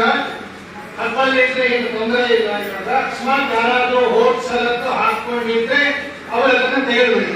ನೂತನಂ ದೋರಮಾವಾಕ್ಯ ಯಥಾ ಶಕ್ಯಾಪಿ ಪೂಜ್ಯತ ಯಥೋಹಂ ಕೃತವಾನಸ್ಮಿ ಜೀರ್ಣ ದೋರಮಮಂ ತ್ಯಜೆ. ಯಾವ ಕಾರಣದಿಂದ ನಾನು ಹೊಸ ದಾರವನ್ನು ಹಾಕೊಂಡಿದ್ದೀನೋ ಹಾಗಾಗಿ ಹನುಮಂತ ದೇವರು ಹೊಸ ದಾರದ ರೂಪದಲ್ಲಿ ನನ್ನ ಮೇಲೆ ಇರೋದರಿಂದ ಜೀರ್ಣವಾಗಿರ್ತಕ್ಕಂಥ ಹಳೆಯ ದಾರವನ್ನು ನಾನು ವಿಸರ್ಜನೆ ಮಾಡ್ತೀನಿ ಅಂತ ಅದರ ಅರ್ಥ.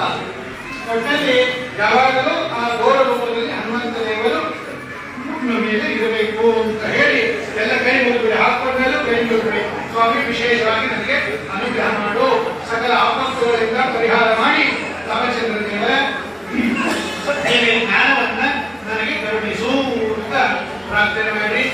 ಈಗ ಮಂಗಳಾರತಿ ಆಗತ್ತೆ, ಅಲ್ಲೂ ಮಹಾಮಂಗಳಾರತಿ ಆಗತ್ತೆ.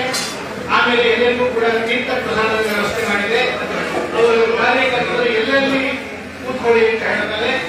ಹೆಣ್ಣು ಮಕ್ಕಳ ಸಂಖ್ಯೆ ಜಾಸ್ತಿ ಇರೋದ್ರಿಂದ ಅವನ್ನೆಲ್ಲ ಪ್ರತ್ಯೇಕವಾಗಿ ಕೂಡಿಸ್ತಾರೆ. ಗಂಡಸರಿಗೆಲ್ಲ ತೀರ್ಥ ಗಂಧಾಕ್ಷತೆ ಅವರಿಗೆ ಕೊಡಬೇಕಾಗಿರೋದ್ರಿಂದ ಅವ್ರನ್ನ ಪ್ರತ್ಯೇಕವಾಗಿ ಕೂಡಿಸ್ತಾರೆ. ಕಾರ್ಯಕರ್ತರು ಎಲ್ಲಿ ಹೇಳ್ತಾರೆ ಅಲ್ಲಿ ಕೂತು ಸಂತೋಷದಿಂದ ಒಂದೇ ಮನಸ್ಸಿನಿಂದ ಇದು ರಾಮಚಂದ್ರ ದೇವರ ಪ್ರಸಾದ ಅಂತ ಭಕ್ತಿಯಿಂದ ಸ್ವೀಕಾರ ಮಾಡಿ ಕೆಳಗೆ ನಮಸ್ಕಾರ ಮಾಡಿ ಹೋಗ್ರಿ.